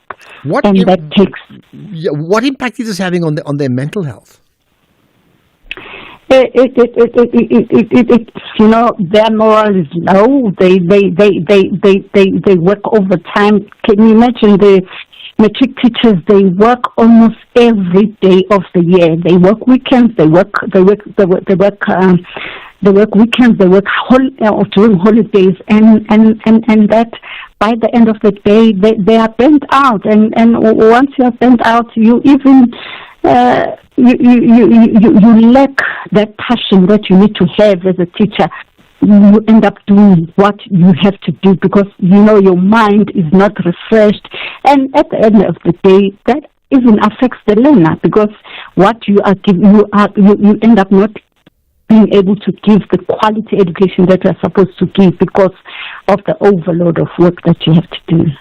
I understand. I mean, besides that, I think the overload of work, the overloaded classrooms, I mean, those are givens for a long, long time, right?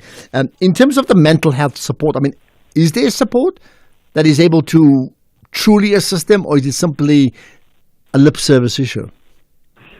There is, but it's very little, and it's not like immediately available. It's not there in the school.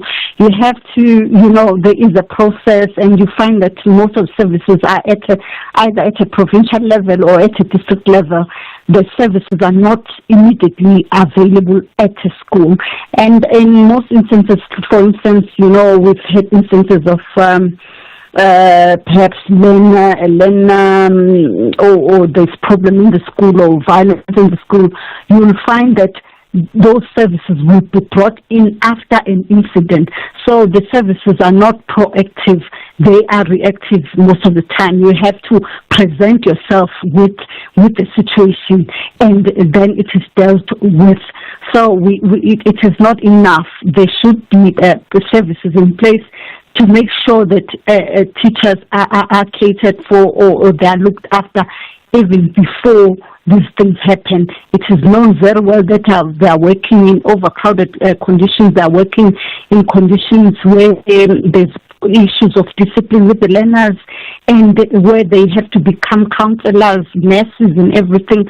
So services should be brought in well before the teacher actually breaks down. Well, I mean, do you get a sense that they will be brought in? Meaning, is anybody listening? And if they are listening, can they actually afford it with cash-strapped budgets? How are they able to sustain that? We are very much concerned about these budget cuts because we really need these services for teachers to provide quality public education, which is really needed. We need a government to provide the funding. I noticed, I mean, I'm just quoting the clinical psychologist Ketumetse Mashego saying, the study is a truly sad reflection of our society and the education system in public and private schools. Now, I say that because, as we do a signpost of like 10 things wrong in our country, I mean, this is one of them. There's so much that's wrong about education and the education system in our country and how we value or do not value teachers. Besides putting money into it, I mean, what is the proposal for a fix here? I mean, I suppose you'd have had conversations with the department themselves.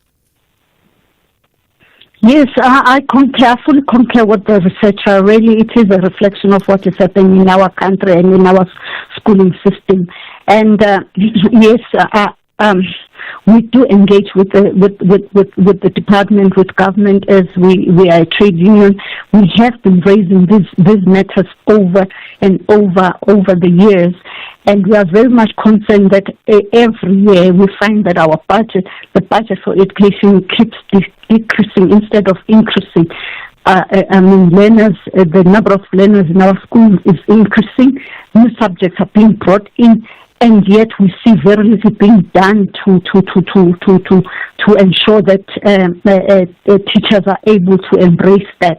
And so funding is really needed, but also we also need communities to be part of the schooling environment. For instance, on the issues that have got to do with discipline and safety,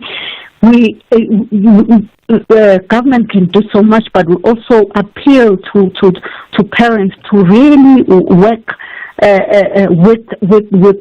with schools and communities to work with their schools in order to ensure discipline in schools, because when a learner comes to school, discipline should begin in the home. Okay. But we find that learners come to school not being disciplined, and that causes a lot of stress to the teacher. That's a point well made. Yeah, let's leave it at that. Nomusa Qembi, the SADTU media officer. Again, it talks about when we say community, we're doing the community involvement and business. But what it does tell you bluntly is when it comes to government schools running on their own, they're not getting it right. They're broken. Rise and shine every weekday morning on Expresso. Now, whether it's a motivational Monday or even a Health Tuesday, this is the best way to start your day. Let our trending tech keep you ahead of the curve. Join us online and vote in our fashion poll. Elevate your cooking skills every Wednesday. It's the best and morning entertainment. So wake up with us. 6 to 9 a.m. on S3. Cheers.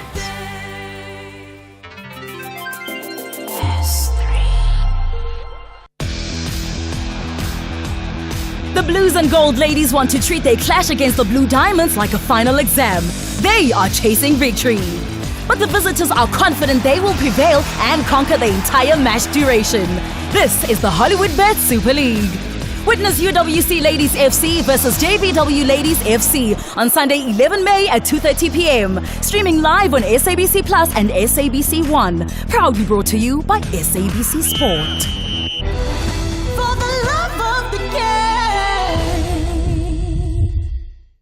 Marawai. Why is the boss of breaking down spreadsheets now on the side of the road breaking down in a broken down car? Marawai. Why aren't you insured with Santam, the leading short-term insurer that gives you emergency roadside assistance and home drive services when you need them most? To switch, call 0860 444 444 or SMS cover to 36101. Santam. This is freedom. Santam is an authorized FSP, a licensed non-life insurer and controlling company for its group companies. Call us on 086 000 2032. And let's get your calls. I want to get a sense of your feel of the national pulse. What does your pulse rate tell you right now? What do you feel about that conversation regarding teachers? Sure, man. There's got to be a sense of helplessness. And, the problem is we've got like 10 essential services and we're going wrong in all 10 of them. Replicate that to a rugby team and you get 10 things wrong. You're out of a job. I mean, you really are. There's just no nice way to say it, isn't it? Okay, let's get your thoughts. First up, Pumzile in Humansdorp. Go for it. Ashraf, good afternoon. How are you? Yeah, I'm good indeed. Good to talk to you. Great, man. Ashraf, I'm not sure. I want to make a disclaimer first. I'm not very young, Mm-hmm. and I'm entering my early 60s now. That's and you're younger. You're a light team, man. Why are you worried? No, thanks for the compliment. Ashraf, I want to comment on this thing of the court challenges by the DA on all policies which were actually introduced and which went through the parliamentary processes under the government led by the ANC before the GNU. Mm-hmm. If we can sit down, me and you, every piece of policy now the DA is taking to court.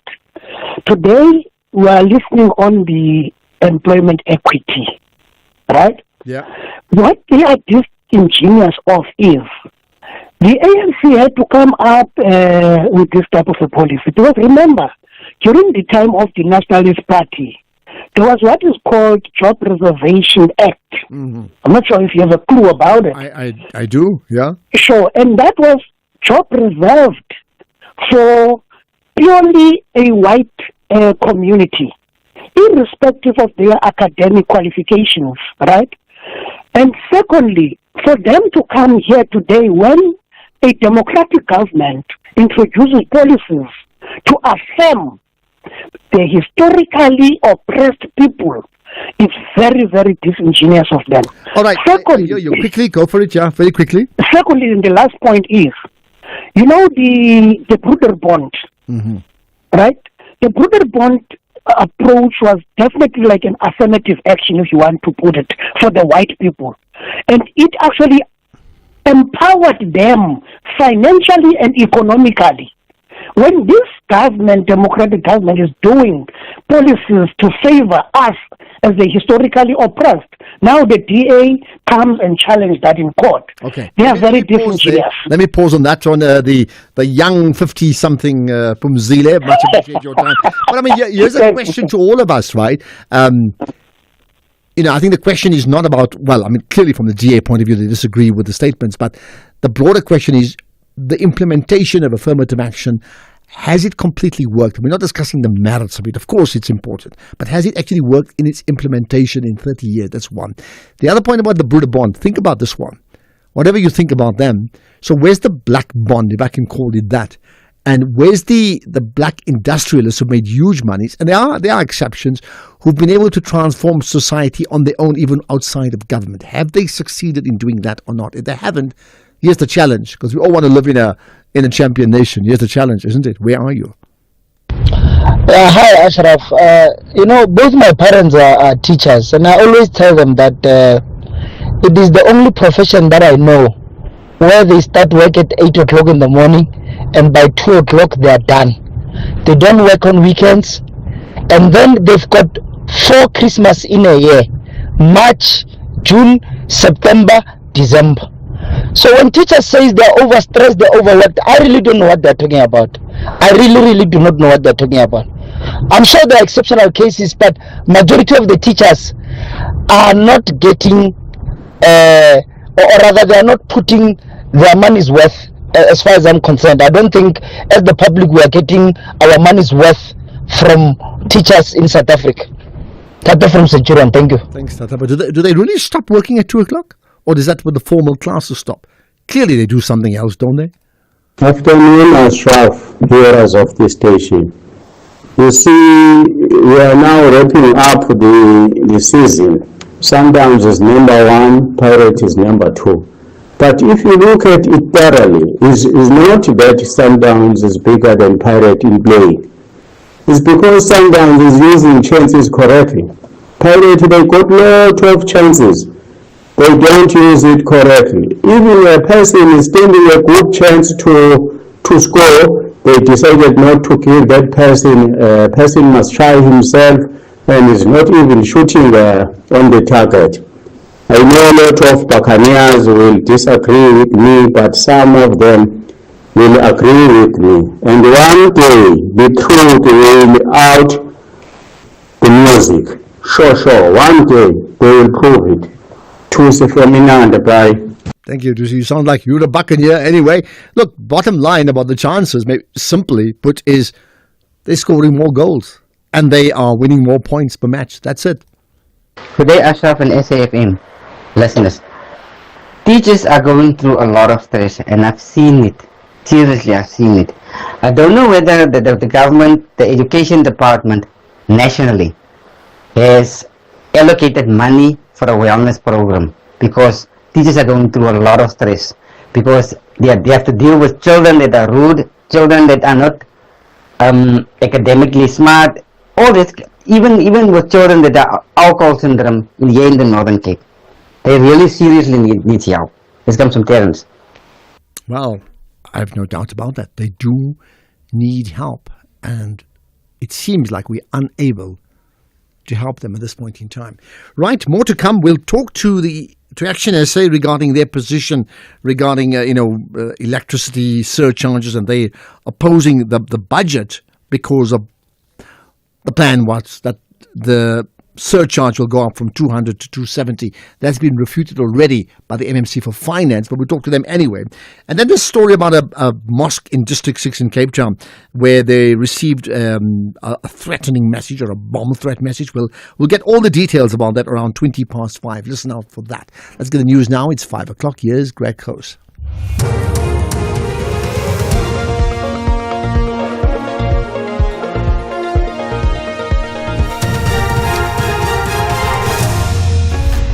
Thank you, Ashraf. Judgment reserved in DA's employment equity case in U.S. mountain climber dies in Nepal.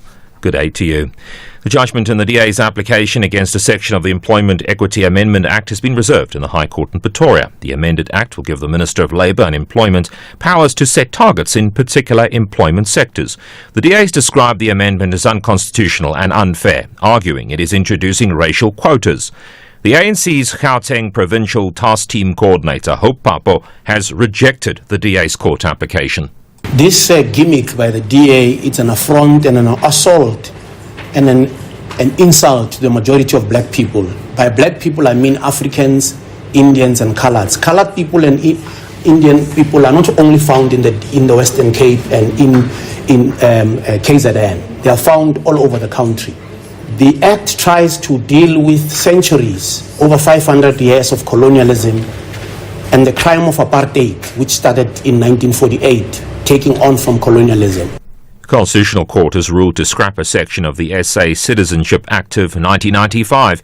It dictates that South Africans lose their citizenship if they voluntarily acquire another nationality unless they apply for and obtain retention from the Home Affairs Minister. The Supreme Court of Appeal previously ruled that this section was unconstitutional, but the ConCourt still had to ratify the judgment. The Free State Premier, Makwin Letsoho described the day the bodies of the 3 police officers were retrieved from the Hinops River in Centurion, south of Pretoria last week as agonizing. They'd gone missing while traveling from Bloemfontein to Limpopo on deployment. The Premier says the devastation was felt in the province where the 3 officers are from. Even at that particular moment, we held on to the hope that the bodies found were not all the 3 police officers, but rather other people. You can therefore imagine the hurry and devastation we felt when National Police Commissioner General Fani Masemola confirmed that the bodies recovered from the river were indeed of our 3 police officers. My heart sank because I could not bear to think what the 3 families were going through. The death of a child is every parent's worst nightmare, and unfortunately for Senoko, Linda, and those families, their nightmare had now become a reality.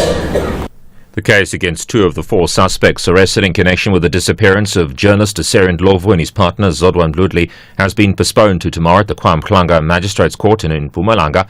One of the suspects is understood to be known to the family, whilst the other is a minor who was released into the custody of his parents. The 3rd suspect, who was arrested yesterday, is expected to appear in court tomorrow. The 4th suspect will appear in court later this week. Mdluli's sister, Lillian Mukhala, says she believes if police had acted more swiftly, they would have already found the missing couple. If the energy that they've started to put in these few days, if they have put it from the day one they were lost, we should have been having a closure by now. But on top of that, I just want to say thank you, because now we can see where we are going. This situation was killing us slowly, and it was frustrating to a family. You can't do anything. It's like you are stuck because you don't know what to expect the following day. So it's a relief to arrest these 4 people. Highly experienced U.S. mountaineers died in Nepal during a climb to raise funds for a children's cancer program. Expedition organisers say he suddenly became unresponsive while settling into his sleeping bag. The BBC's Anbarasan Ehirajan has more. The story of Alexander Panko is one of grit, determination and, until now, surviving against the odds. An accomplished climber, Panko survived a brain tumour when younger and had been battling a rare type of blood cancer. He had already raised $1 million to help fund health programs at a hospital in Chicago. Panko was at the mountain's 2nd high camp after returning from an acclimatization trip at a higher altitude. The world's 5th highest mountain, Makalu's Peak, is 8,463 meters high. The top story, the judgment in the DA's application against a section of the Employment Equity Amendment Act has been reserved in the High Court in Pretoria. That's SAFM News. I'm Greg Gous.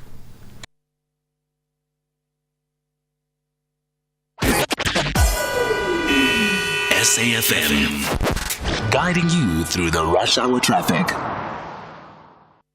Good afternoon. Starting off in Gauteng, Winnie Mandela Drive southbound in Fourways has a crash at Robert Bruce Road.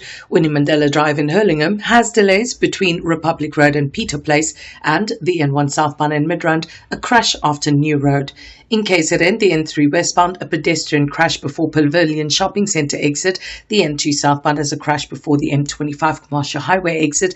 Traffic is stacked. And the M7 westbound, a crash at Bel Air Wexley Road Junction. In Cape Town, the M7 Jakes Havel Drive southbound has roadworks with traffic restrictions at Samora Machel. The N1 outbound slow moving towards Bellville, and Van Skoortdrift Road is closed between the N7 Highway and Morningstar Airfield. With your traffic updates, I'm Irma G. SAFM 104 to 107 nationwide. This Thursday on EFC, Africa's greatest meet the Warriors of Brazil on a night where 3 titles will be contested. Amanda Lino takes on Mariana Salles, Willie Van Rooyen takes on Kleberson Sousa, and in the main event, JC Lamprecht goes to war with Luis Paulo Picanso for the light heavyweight title. EFC 123 live from the World Sports Betting Arena. Watch it on SABC Sport Channel on DTT Channel 4 from 7 p.m. Brought to you by SABC Sport.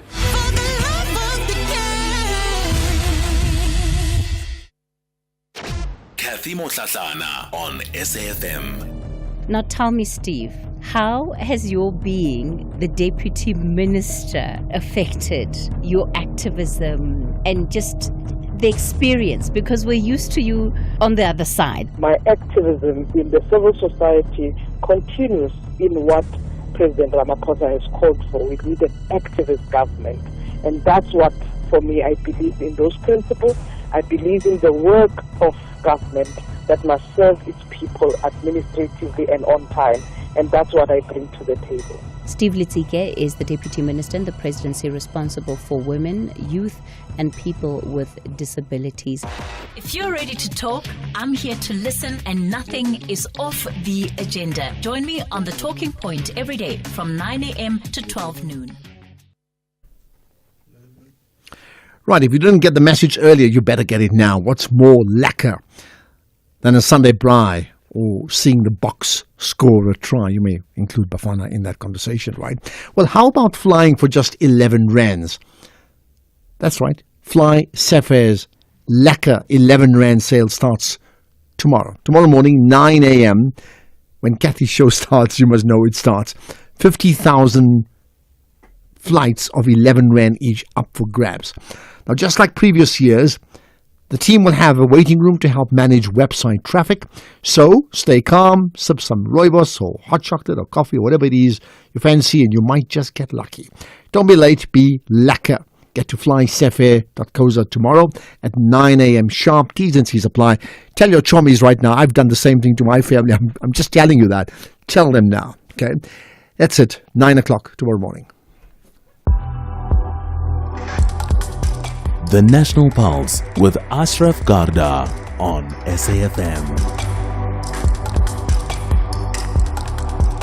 You're listening to the National Pulse, weekdays 3 to 6 p.m. So we'll take your calls and your WhatsApps and your other comments after 5:30. We will chat as well to Ihsan Higgins, the spokesperson for the Al-Azhar Mosque or the Masjid in District 6 coming up just now. But in the meantime, let's talk about Action SA rejecting the Joburg budget, the anti-poor adjustment budget.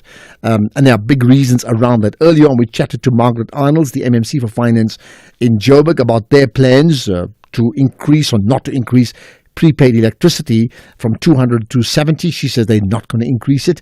But let's get the thoughts of Mpumi Edward, the Action SA councillor and the Section 79 chairperson for finance in the city of Joburg. Mpumi, appreciate your time. Thanks for joining us, councillor. Thank you so much for having me. Right, so help us understand this. Are you opposing the budget or not? I just want to firstly give you a sequence of events because we just didn't get where we are now. Actually, as Action SA, we are deeply disappointed, that this matter remains unresolved until now. And we know that these hikes in tariffs, they actually place a very huge burden on our residents in Johannesburg, especially businesses and low-income households. So, what we had agreed in our working relationship with the ANC, we had two key conditions, and one of the first condition was the removal of the former mayor, Kabelo Kwamanda, which did take place. And the second condition was the scrapping of the electricity surcharge by City Power on prepaid users. Mm-hmm. So this was informed by the commitment, firstly, that the Mayor Morero, had made in a media statement dated the 25th of July, 2024, where he assured residents that their concerns have been heard following a public hearing where residents had opposed the adoption of the 2024-2025 budget, which included the 230 fixed surcharge. Then what then happened is that we intervened as Action SA, where we had then sent a letter in February to the mayor. And in that letter, we were clear about what we had agreed on in terms of scrapping the surcharge, and also the adjustments that were supposed to be made in the adjustment budget. Then the proposed solutions also from us, because Action SA, we actually believe that we need to come with resolutions when we are against a certain thing. So we then proposed solutions and fiscal alternatives that will offset the increase of the 230 budget. Okay. We do not support a pro-poor budget because we believe that the burden that the city is putting on the residents, it's really undue. We then propose that there are certain elements that we can improve in the way in which the city is being run currently. For instance, we could improve the debt collection within the city. We could also look at elements of cutting cost measures within the various departments and entities. We also looked at reallocation of non-essential expenditure so that we make way and we relieve our residents from this burden of the surcharge. All right, I got all of that, and I mean, I would be on your side in terms of reducing any monthly expense that I must pay. Absolutely, I know what it feels like to put that first money of prepaid in the beginning of the month, and you find you're getting less 200 rands anyway, right? Having said that, they're certainly going ahead now with not increasing the surcharge from 200 to 270, but they're pegging it at 200, but that's going ahead anyway. So the fact that you are unable to convince the other parties, the majority within the city of Joburg, does that mean you're still going to stand your ground and oppose the actual budget? Definitely, we are still going to reject this anti-poor budget due to this electricity surcharge, because there are opportunities for the city to actually generate revenue. The city has got a number of sources to generate revenue, and currently we are not utilizing those sources.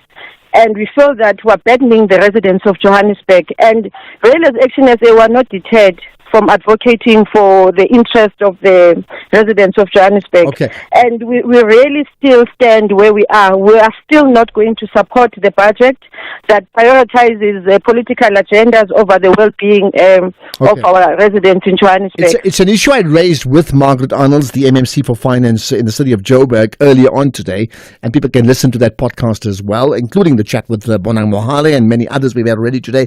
But in fact, Margaret Arnolds said this. Well, I can start off by saying it is a democratic right to reject. But I can also say that they are in council with us, and they should be understanding where we are going to as a city and what we want to see as a city. Remember, in 2016, this was canned. This surcharge was canned by Herman Mashaba, and it's obvious that Action SA and would say they reject it. But then we also realized that we cannot can it forever, and we brought it out last year because also National Treasury also has programs, projects, and issues that we are supposed to deal with. And National Treasury is well aware of this surcharge. That's why I mentioned that Cape Town, Buffalo City, and all the other metros will be going on to this. Now, I hear that. I mean, you probably picked up on that. I know you've given your own examples about other alternatives. The point that Margaret Arnolds, the MMC, is making is that, yes, we certainly wouldn't like to charge, but in a cash-strapped economy, in a cash-strapped city, sometimes there are no choices. And then she gave the examples of the other cities. Does she have a point? Definitely, she does not have a point there. We as a city, this financial year, we've approved loans of up to 8 billion. Now the question is, who's going to pay for these loans if the city is not willing to tap into other revenue streams where the city could be generating revenue? So she's definitely not correct. We cannot do a comparison with other cities because, for example, if we look at the state of service delivery in our city, it's not worth it for most of our residents to be popping out extra money, whereas we're not delivering. I mean, there's a lot of instances where there's an indication of service delivery collapse within the city. The roads, the traffic lights, and all those things, the infrastructure that is decayed over some time. And whose fault? So we cannot really do a comparison. Yeah. Whose fault is that? What I'm saying is, I know it's outside from the actual budget issue, but the point is, there's been so many different political parties either governing on their own or doing it as a collaboration in some sorts, in a type of a coalition. But the bottom line is that the people of that city can talk about it openly, as they've done today, to say that's now a stinky world-class city. I mean, how do we resolve this? I think governance on its own, it's something that takes more than political will. We've seen this happening in the city of Tshwane, where Dr. Moya, Nasipi Moya, is a mayor. We've seen how they are collaborating with the other political parties to ensure that they bring out the excellence in governance and everything that is being done in that city. So it's more than a political will. So I think in Johannesburg, we haven't had that in terms of a collective executive that collaborates to ensure that governance is actually exercised in the manner in which it's supposed to be exercised. So until that opportunity comes for that pockets of excellence, then we will see changes in Johannesburg. Okay, just the last thing. the fact that you're opposing the budget, what are the implications of your opposing the budget to the acceptance of the budget? You don't have the numbers, do you? Definitely, we don't have the numbers, but I think what is crucial and what is important is that we as Action SA were saying that we are going to continue to hold the government accountable. You know, we are going to make sure that our commitment with the residents remain intact, and we are going to ensure also that the residents understand the possibilities that are outside this increase, that we can actually have a budget without these surcharges. So we're going to be advocating more to our communities to get them to understand that there are other revenue streams that the city can tap on to be able to deliver an effective and a more collaborative budget that does not burden the residents of Johannesburg. And I think the key part here is, as I say goodbye to you, Mpumi Edward, is just as you communicate your message to all of us residents of the city of Joburg, ahead of the local election in a year's time, are you going to convince people enough to say, don't just support what we're saying, support us with a vote? Because that ultimately is what a democracy does. Can you convince people to see your vision compared to any other party's vision? Big challenge for you. Appreciate your time. Mpumi Edwards from Action SA. I wonder what you make of that conversation in terms of their alternatives. It's something similar we've heard around the national budget too, isn't it? This is the National Pulse. The wait is over. I've been hustling, grinding, and now it's time for the glow up you've been waiting for. Unapologetically, May the Bay. From the grind to the glam. Anele Zondo The Glow Up on Saturdays at 8 p.m. only on SABC 1, Mzansi for sure.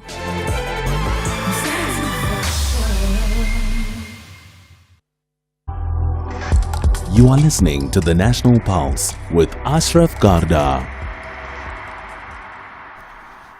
Okay, let's get further comments from you, and we'll take a whole range of calls in just a moment. We have, I want to move to KZN for the moment. Let me just remind you, by the way, love it. And while listening in, many people listen to the whole show. Some people obviously can't listen to the whole show, and I understand that.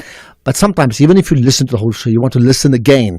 So listen to our podcast, because we effectively podcast just about everything we do on this show here, right? The National Pulse and other shows on SAFM. Listen to the podcast. How do you get it? We tweet it out firstly. Rusani does a great job just tweeting it out on our Twitter platform the moment we're done with the interview. But also go to the website. Go to safm.coza and then /podcasts/ The National Pulse. You'll find it all, including today's big conversations. Do listen to the chat I had with Bonang Mohale around V20, which is Values 20. Right, in Frontline KZN, you want to talk about affirmative action. Go for it. No problem. Ashraf, thank you for taking my call. You see, Ashraf, affirmative action had failed because Parliament had failed to implement it. Because even Parliament is required to enforce affirmative action. Parliament should represent all the demographic of South Africans. In employment equity reports, there is this form called EEA 10 form, and EEA 2 form, and EEA 4 form. Yeah. EEA 10 speaks about legislation. The president, vice president, chief executive officer, present this thing, employment equity report, and they must comply with this thing with affirmative action. Their employment equity must have numerical goals of the year, objectives of the year, time frame of how are they going to. I think that's the big issue about the practical implementation of that. So thanks for raising that in Tlantla. That's the question many people are asking about. Anyway, Tlantla, thanks for that. Let's get to Max in Naledi. Hi, Max. Max, you see, yes, Ashraf, can you hear me? Yeah, go for it, Max. Yes, Ashraf, you see, the failure of the city to collect revenue from people that are stealing electricity doesn't mean they must burden us with a 5% increase in 1 year. That's criminal. We cannot increase from 200 to 270. That's 35% increase for us who are paying. And the ones who are not paying, so we must be punished and get 35% increase. That's not fair. Okay, but in fact, if you heard, it's not going to be increased. That's clear. That's not good. Yes, but that's what the city wanted to do. Yeah, and then they got the objection. Okay, got that. I mean, I agree with you. Nobody wants to pay. I don't want to pay. Not at all. Thank you for that call, Max. Let's see if we've connected with. We'll connect to Ihsan Higgins in just a moment or so. Elliot in Gqeberha, hi. Elliot, you're live. Yeah. Hello. Yeah, you're live on the air. Go for it, Elliot. Okay, my name is Elliot Mbokri. I am calling from Gqeberha. Yes. Yeah, I just want to talk about the victimization of journalists, not only in this country, but around the world. Okay, go for it. Tell us what. Yeah. People must stop harassing and victimization of journalists. There is a journalist that has disappeared right now. Yes. With his wife, but there is no noise that a journalist has disappeared. But I think there is noise. I mean, people are definitely talking about it. Definitely, so I know that. Whether there's enough noise, I mean, I can understand that part, yeah. Okay, Elliot, we need to go. I need to get to the guest as well. I appreciate you raising that issue. Maybe it's another issue that we need to touch on tomorrow. I'll make a note with Temba and Keith to say, if we can pick it up. Let's talk about the bomb threat with the Al-Azhar Mosque in the Western Cape right after this. X at SAFM Radio and at Ashraf Garda. So there's a mosque in Cape Town called the Al-Azhar Mosque in the District 6 regions, right? And apparently they received a threatening message, and the key word around that is about a potential bombing. Let's find out more about what's actually happened and what's the next plan with Ihsan Higgins, who's the spokesperson for the Al-Azhar Masjid. Ihsan, appreciate your time. Thanks for connecting on the National Pulse. Shukran, Ashraf. Ihsan Higgins, how are you? I'm very good indeed. Of course, I think the nation will be concerned when any organization, mosque, any building, in fact, receives a threat of some sort. So what have you received? Yeah, well, on Sunday afternoon, the Imam of the mosque, Sheikh Kiran, and one of the trustees, Badir Gamildin, both of them got WhatsApp messages in Arabic. Mm-hmm. And of course, when we translated it from Arabic, it says, your mosque will be bombed. And of course, this was highly upsetting because it came from a number that we located to Florida in the USA.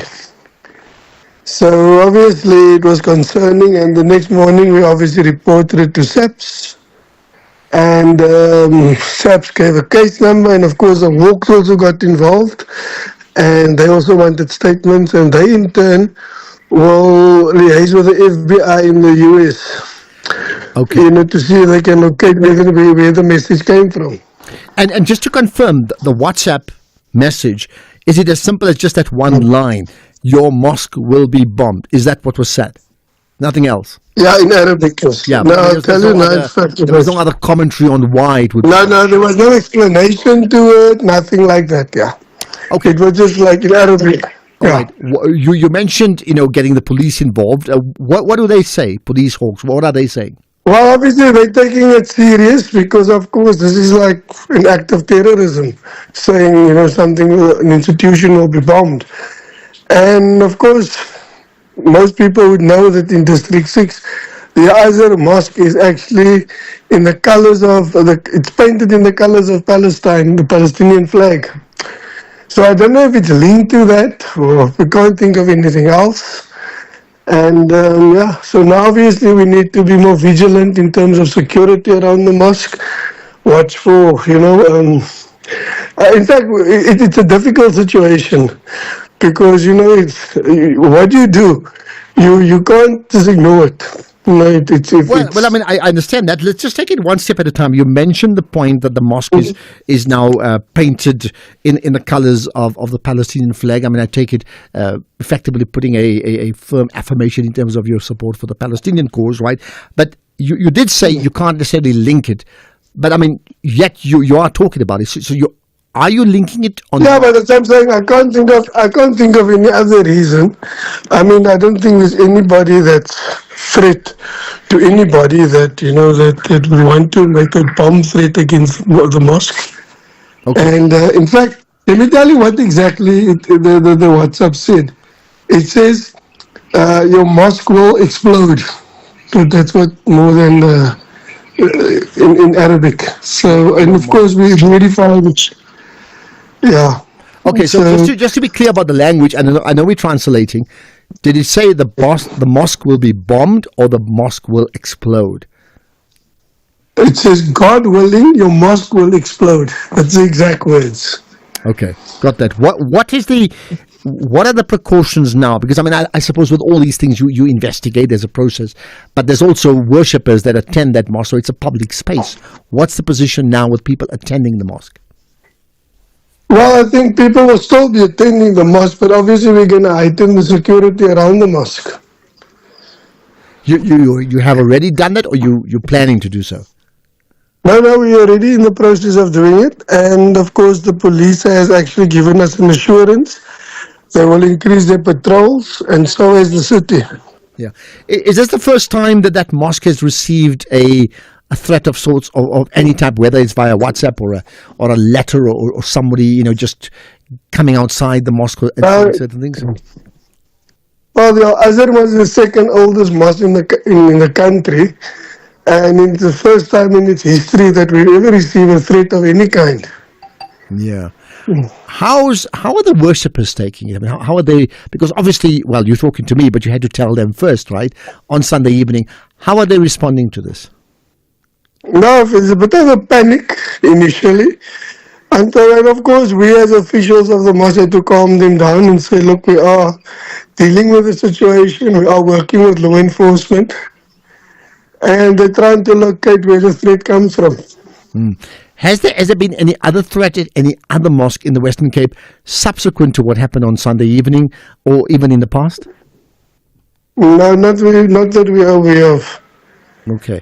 And maybe just the last thing, is there any other thoughts that's come through from SAPS, from the Hawks, from just community safety that you'd like to share with us? Well, obviously there's a sense of shock. I mean, it's unusual for these type of threats to be meted out to organizations or mosques or any soft targets. So we're obviously vigilant, and of course we will keep the public informed as the investigation proceeds. And maybe I did say lastly, but just the last thing.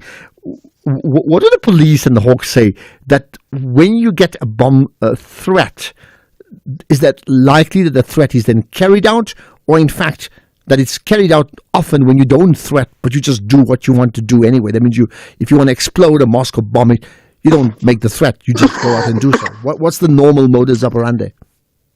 I don't think that one could speculate on these things, or whether it's just a threat, an empty threat. But I do think that, when one is faced with a threat like this, you need to do something. I mean, nothing is not an option. Okay. Nothing is not an option. Appreciate your time. Ihsan Higgins, the spokesperson for the Al-Azhar Masjid or Mosque. Thank you for your time there in the Western Cape in the District 6 region. And I think, I think the advice given from the Hawks and the police is, take the precautions and then investigate that. It is a concern because I think South Africa, whichever way you may look at it, even politically, you want to have a sense of political tolerance, and the same with other expressions of your belief or your faith. So I'm not too sure what the backstory to that is. We'll probably find out when we do really know. Let's get the news headlines. Here's Greg House. Quick look at the headlines. South Africans who lost their citizenship due to a section of the Citizenship Act will now be recognised as citizens again. The judgment in the DA's application against a section of the Employment Equity Amendment Act has been reserved in the High Court in Pretoria. And Sudan's national electricity provider says paramilitary drone strikes on Port Sudan have hit a power substation, cutting supplies across the city. There's a full update at 6 o'clock. SAFM, guiding you through the rush hour traffic. Good afternoon. Starting off in Gauteng, a power outage with traffic lights not working at multiple junctions in the Roodepoort area, so expect delays. The N14 northbound in Pretoria has delays towards the R101 interchange, and President Forshey Road in Bromhof is closed between CR Swat Drive and Kelly Avenue. In KZN, the N3 westbound has a pedestrian crash reported before the Pavilion Shopping Centre exit. The N2 southbound has a crash before the M25 Commercial Highway exit. Traffic is stacked, and the M7 westbound has a crash at Bel Air Waxley Road Junction. In Cape Town, on the N1 Service Road outbound, queuing traffic reported towards the N7 Highway, Viking Way eastbound in Epping, slow moving towards the N7 Jakes Havel Drive, and Highlands Drive is closed between Marydale and AZ Berman, so expect delays and diversions. With your traffic update, I'm Irma G. This is SAFM Sports with Tuming Kapele. Right, to me, certainly for now, my mind is on that 9 p.m. start. Inter Milan, Barcelona. Perhaps you got other things to talk about too. Absolutely, my mind is also there. However, tickets for the Springboks' first clash against the Barbarians on South African soil in June are on sale. The back-to-back world champions will open their season against the Britain-based Invitational team at Cape Town Stadium on the 28th of June. It's the 9th meeting between the teams and the first since November 2016, when the match at Wembley Stadium ended in a 31-all draw. Now, the Boks host Italy in a two-test series in Pretoria and Gqeberha in July, before meeting Georgia in Bombela, with tickets for the 3 matches available from Friday the 16th of May.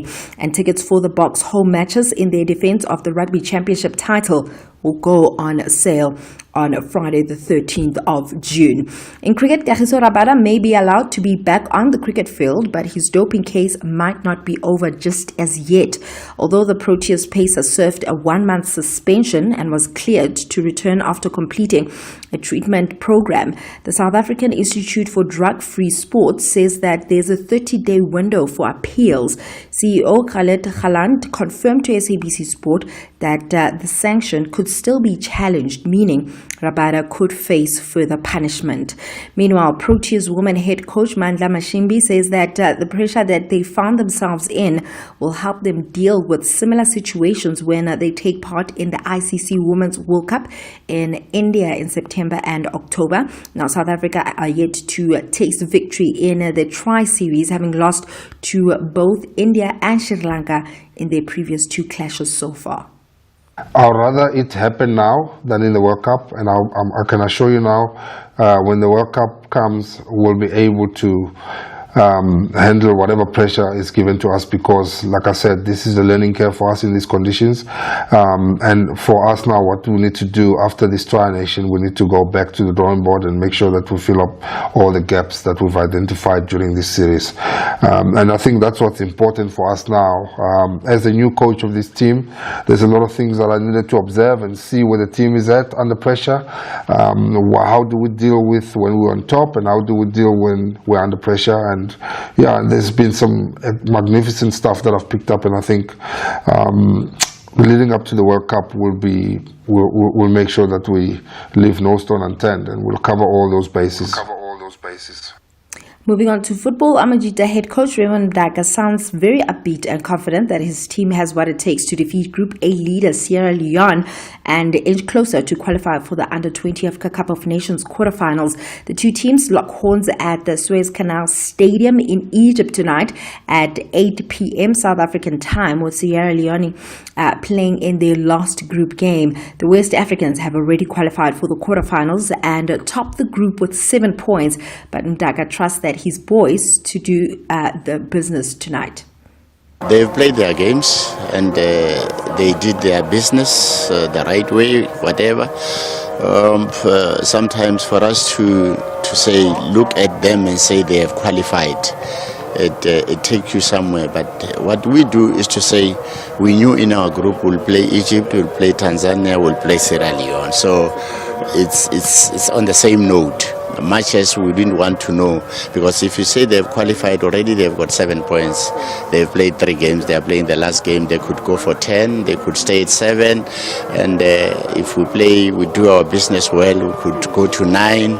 So it's something that we don't put in our minds. The only thing that we put in our minds is to say, let's live to our strength. Let's go in the field of play and do what we can do best, knowing irrespective of who we're playing. As long as we do what we can do best, that makes us South Africa the kind of football that we play. Elsewhere, it's all to play for tonight in the UEFA Champions League semi-final second leg between Barcelona and Inter Milan.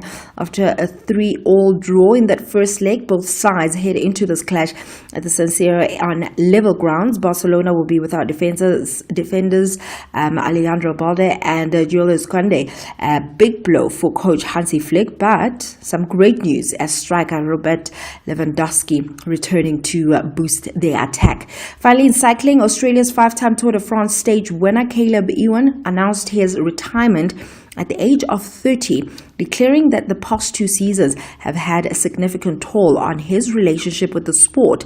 Now, Ewan, who recorded 65 career victories, including 11 across the Tour de France, Giro and Volta, had began his first season with Ineos in good shape.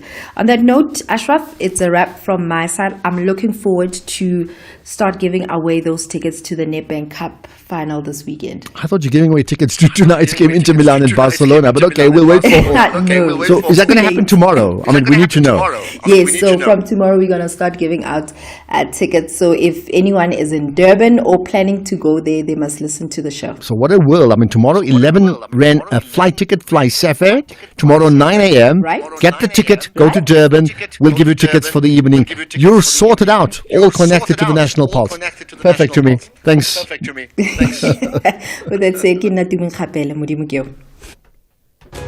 The Saints understand it's too late to change things around, but it's never too late to beat defending champions and bow with pride. He chips the goalkeeper! It's an absolute beauty! It's an absolute beauty from Musa Jack. However, the citizens are forced to settle for a top 3 finish. They want nothing but 3 vital points. Really magnificent goal. Well, Phil Foden is still in a heap near the halfway line, but credit Andy Madley. He allowed City to continue. This is the Premier League. Experience the superb battle between Southampton FC and Manchester City FC on Saturday 10 May at 3:30 p.m. Streaming live on SABC Plus and S3. Proudly brought to you by SABC Sport. For the love of the game.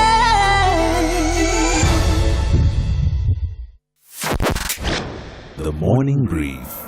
You are uniting various communities to fix Region F. What does that look like practically, and how do you plan to interface with the city of Joburg? Because from what I read, you are not seeking confrontation but collaboration. No, indeed, we are seeking collaboration. We want to know who is the official that we should be talking to when it comes to illegal dwellings. Who is in charge of enforcing bylaws related to pollution or issues of sewer running onto the street because someone has put in additional buildings without proper planning and without connecting properly to the grid, and that sewer is running on the road. Who's responsible? We have reports going back to 2014, 2015, but nothing has been done about it. That is Ravin Singh, who is community organizer and activist in Johannesburg's Region F. This is Dula Sizwe Simelane on The Morning Brief. Find the podcast at safm.co.za. Economic news on SAFM. Facts and figures you can count on. Jimmy, you've got a big show coming up 6 to 7, and I see one of the issues you're going to touch on is the illicit trade reports. And the next question is, where does South Africa feature on that list? Good afternoon, Ashraf. Good afternoon to the listeners. Surprisingly, out of the 158 countries that were ranked in that report, South Africa sits 60th. Now, whether or not 60th is a good place to be, and whether or not you want to be further up on that list or further down on that list, you'll have to tune in to our show when we discuss that report a little later on. We're going to be speaking to a director for illicit trade prevention at Philip Morris International around that report and trying to make sense of what else was contained in that report. We've also got a conversation with the team at NAMPO. NAMPO Harvest Day is taking place next week. It is obviously the largest gathering from an agricultural perspective that takes place in South Africa and possibly even on the African continent. It takes place next week from the Tuesday to the Friday, so from the 13th to the 16th next week. And we're going to be speaking to the managing director of NAMPO around that, Dr. Dirk Strydom, to get a sense of what we can expect from this year's events. Then we've also got a conversation with the team at MTN. They've launched a very interesting innovation. They're looking to sell 4G smartphones at 99 Rand. We're going to take a look at that to see what that's all about,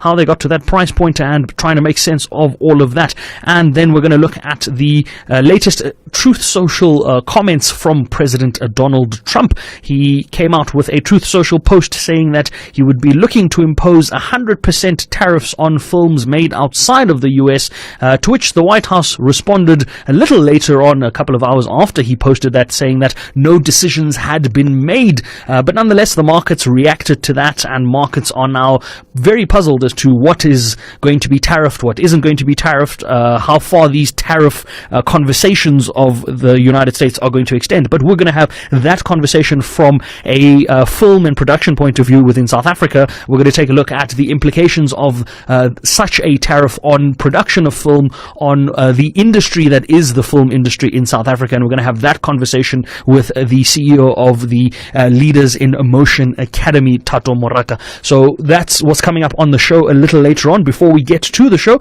let me give you a sense of how the markets did close out the day from a South African perspective. South African markets closed virtually flat, with the all share down about 4 basis points. The top 40 was pretty flat as well, with resources up 0.2%, industrials up 0.5%, but financials down 1.2%.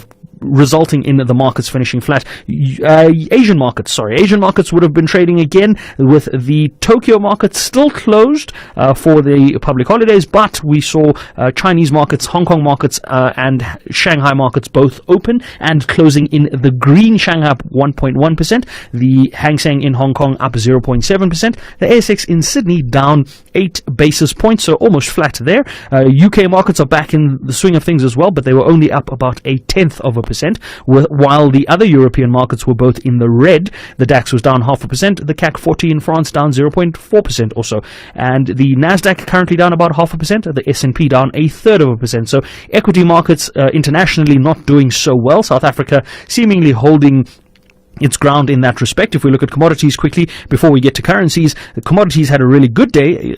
Brent crude price back above $60 a barrel. Not happy about that, but only at $62.40 a barrel. If we look at palladium and platinum pricing towards $1,000 a barrel in each an ounce in each case, platinum $988 and palladium $975. The gold price is back at $3,395 a fine ounce. That was closer to $3,400 earlier in the day at some point. Interestingly enough, on the gold price, we are only about 6 days into the month, and the gold price is already up almost 4% on the month's trade.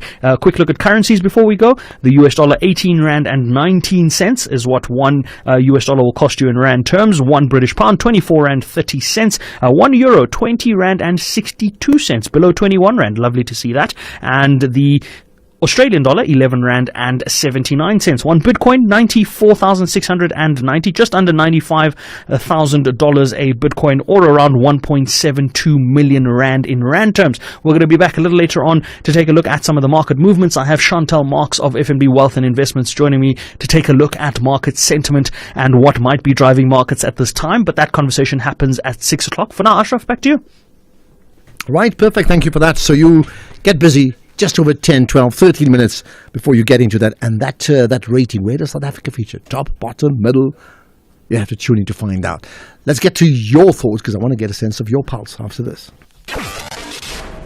across South Africa, online and on radio. SAFM, let's talk. So how connected are you to the National Pulse? The only way we can find out is by getting your thoughts. Let's talk about the teachers. Hey Ashraf, good afternoon. Hey, it's a pity that there are some of your callers who do not have an idea of what teachers are going through. And the unfortunate part of it is that the department is doing very little in terms of the wellness programs and the budgeting like Sat was talking about. So indeed teachers are going through a lot, and they're doing their best. They're doing their best in order to produce a citizenry that will be productive for the country. Really much it includes that. Well, you're right. There's no way they work till 2 o'clock every day, do they? Really? No. Hi, Ashraf. How are you guys? All of you. Thank you for the good show. My concern is on DA, né?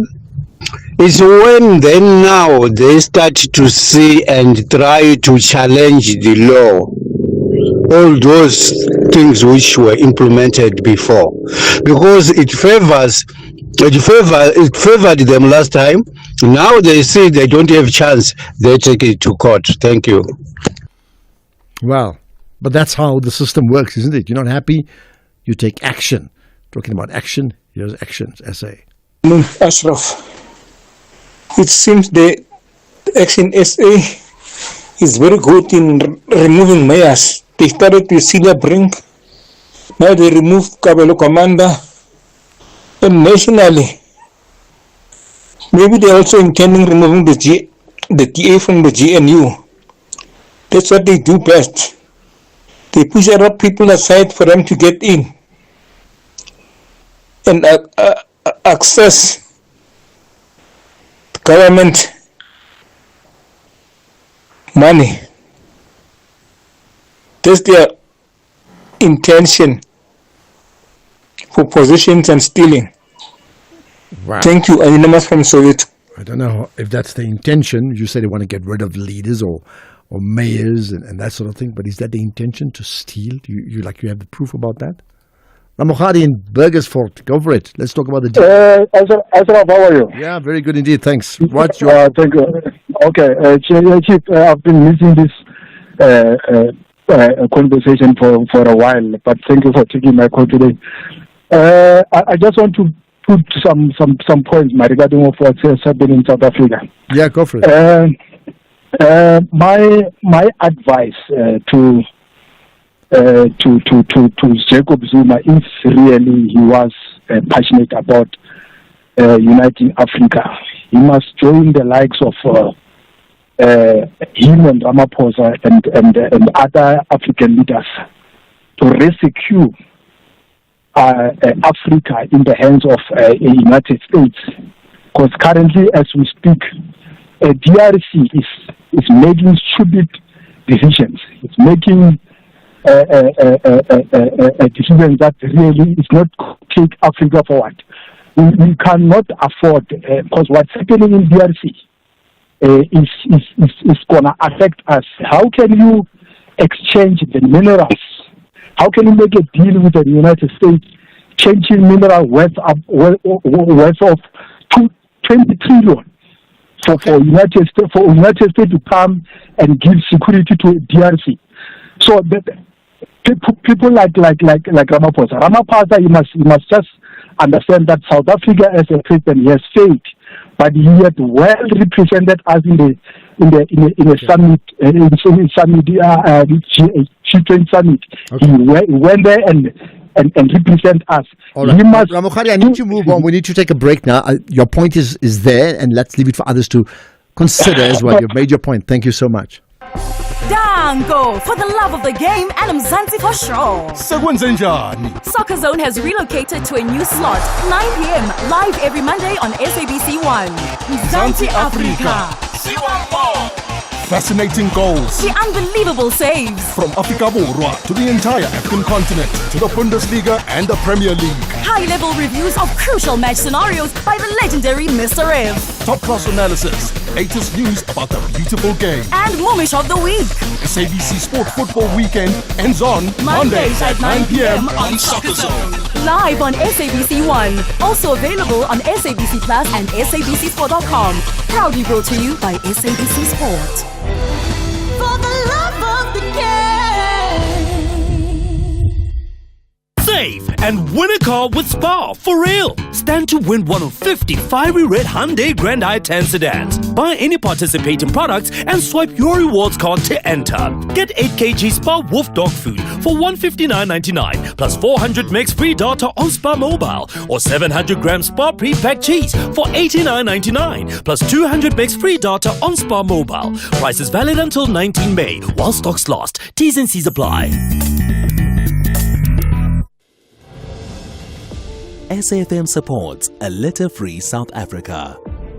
Play your part in keeping our surroundings and environment clean. SAFM, leading the conversation.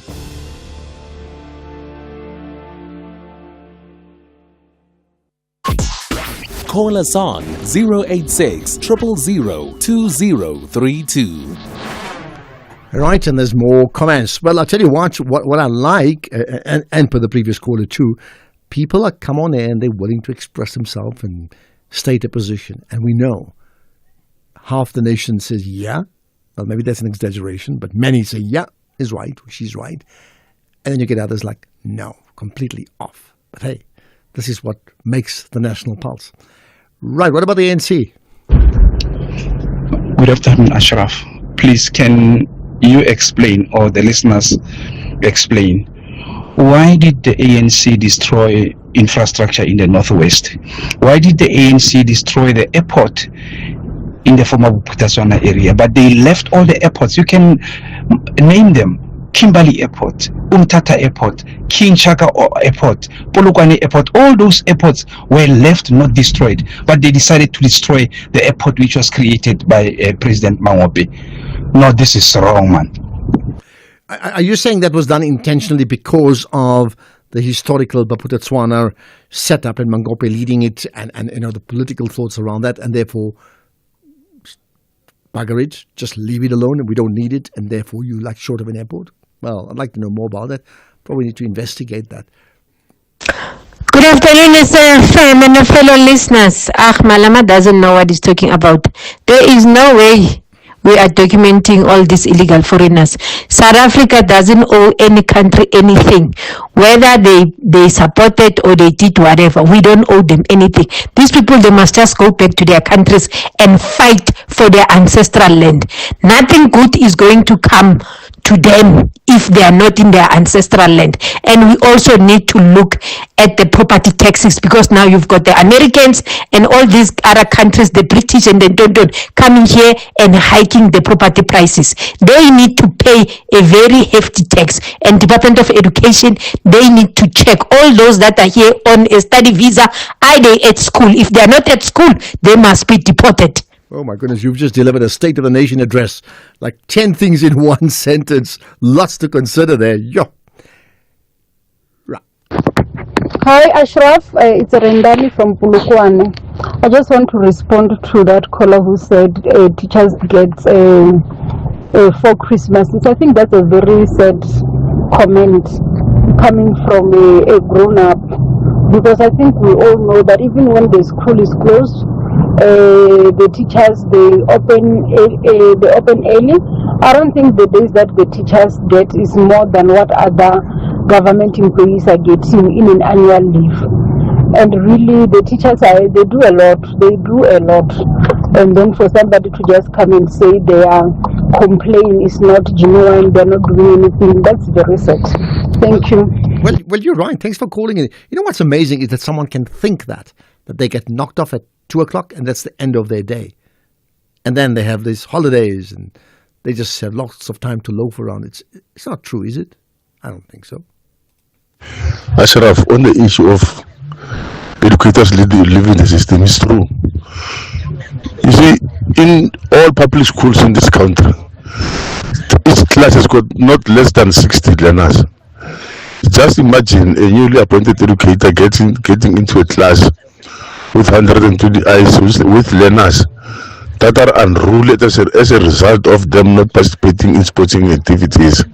Having to face 120 eyes, no movement in the class, unruly children. What is it that's expected out of a teacher? And the politicians are talking about budget cuts. Shame on us, South Africans. Shame on us. I think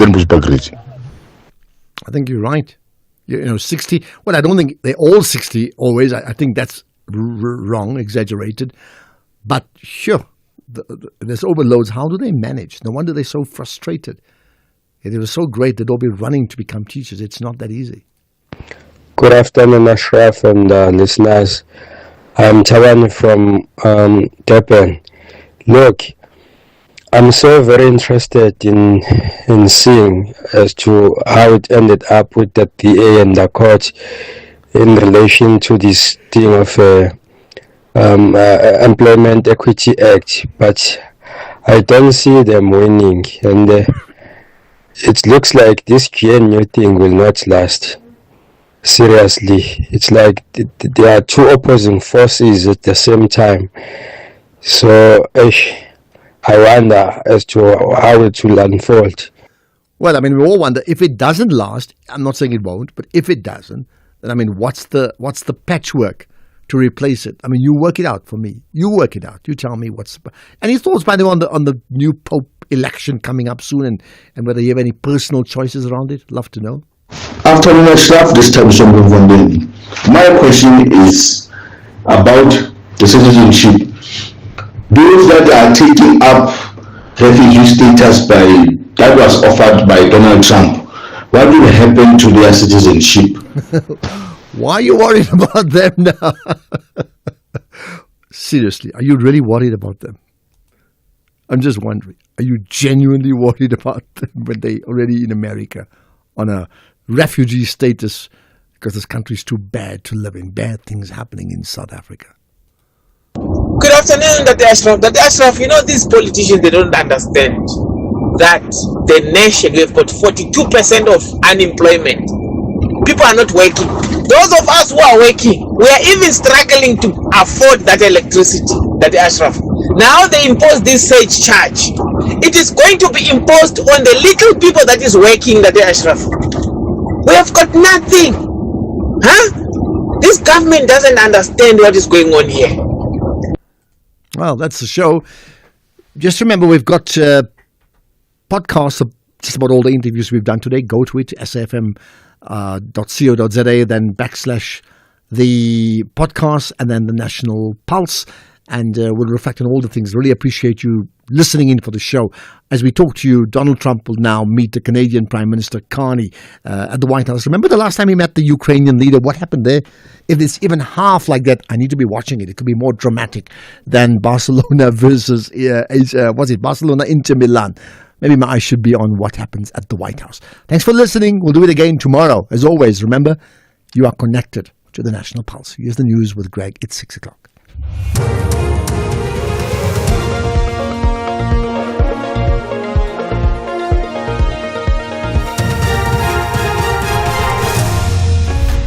Thank you again, Ashraf. Concord rules against Citizenship Act and drone strikes cut power in Sudan.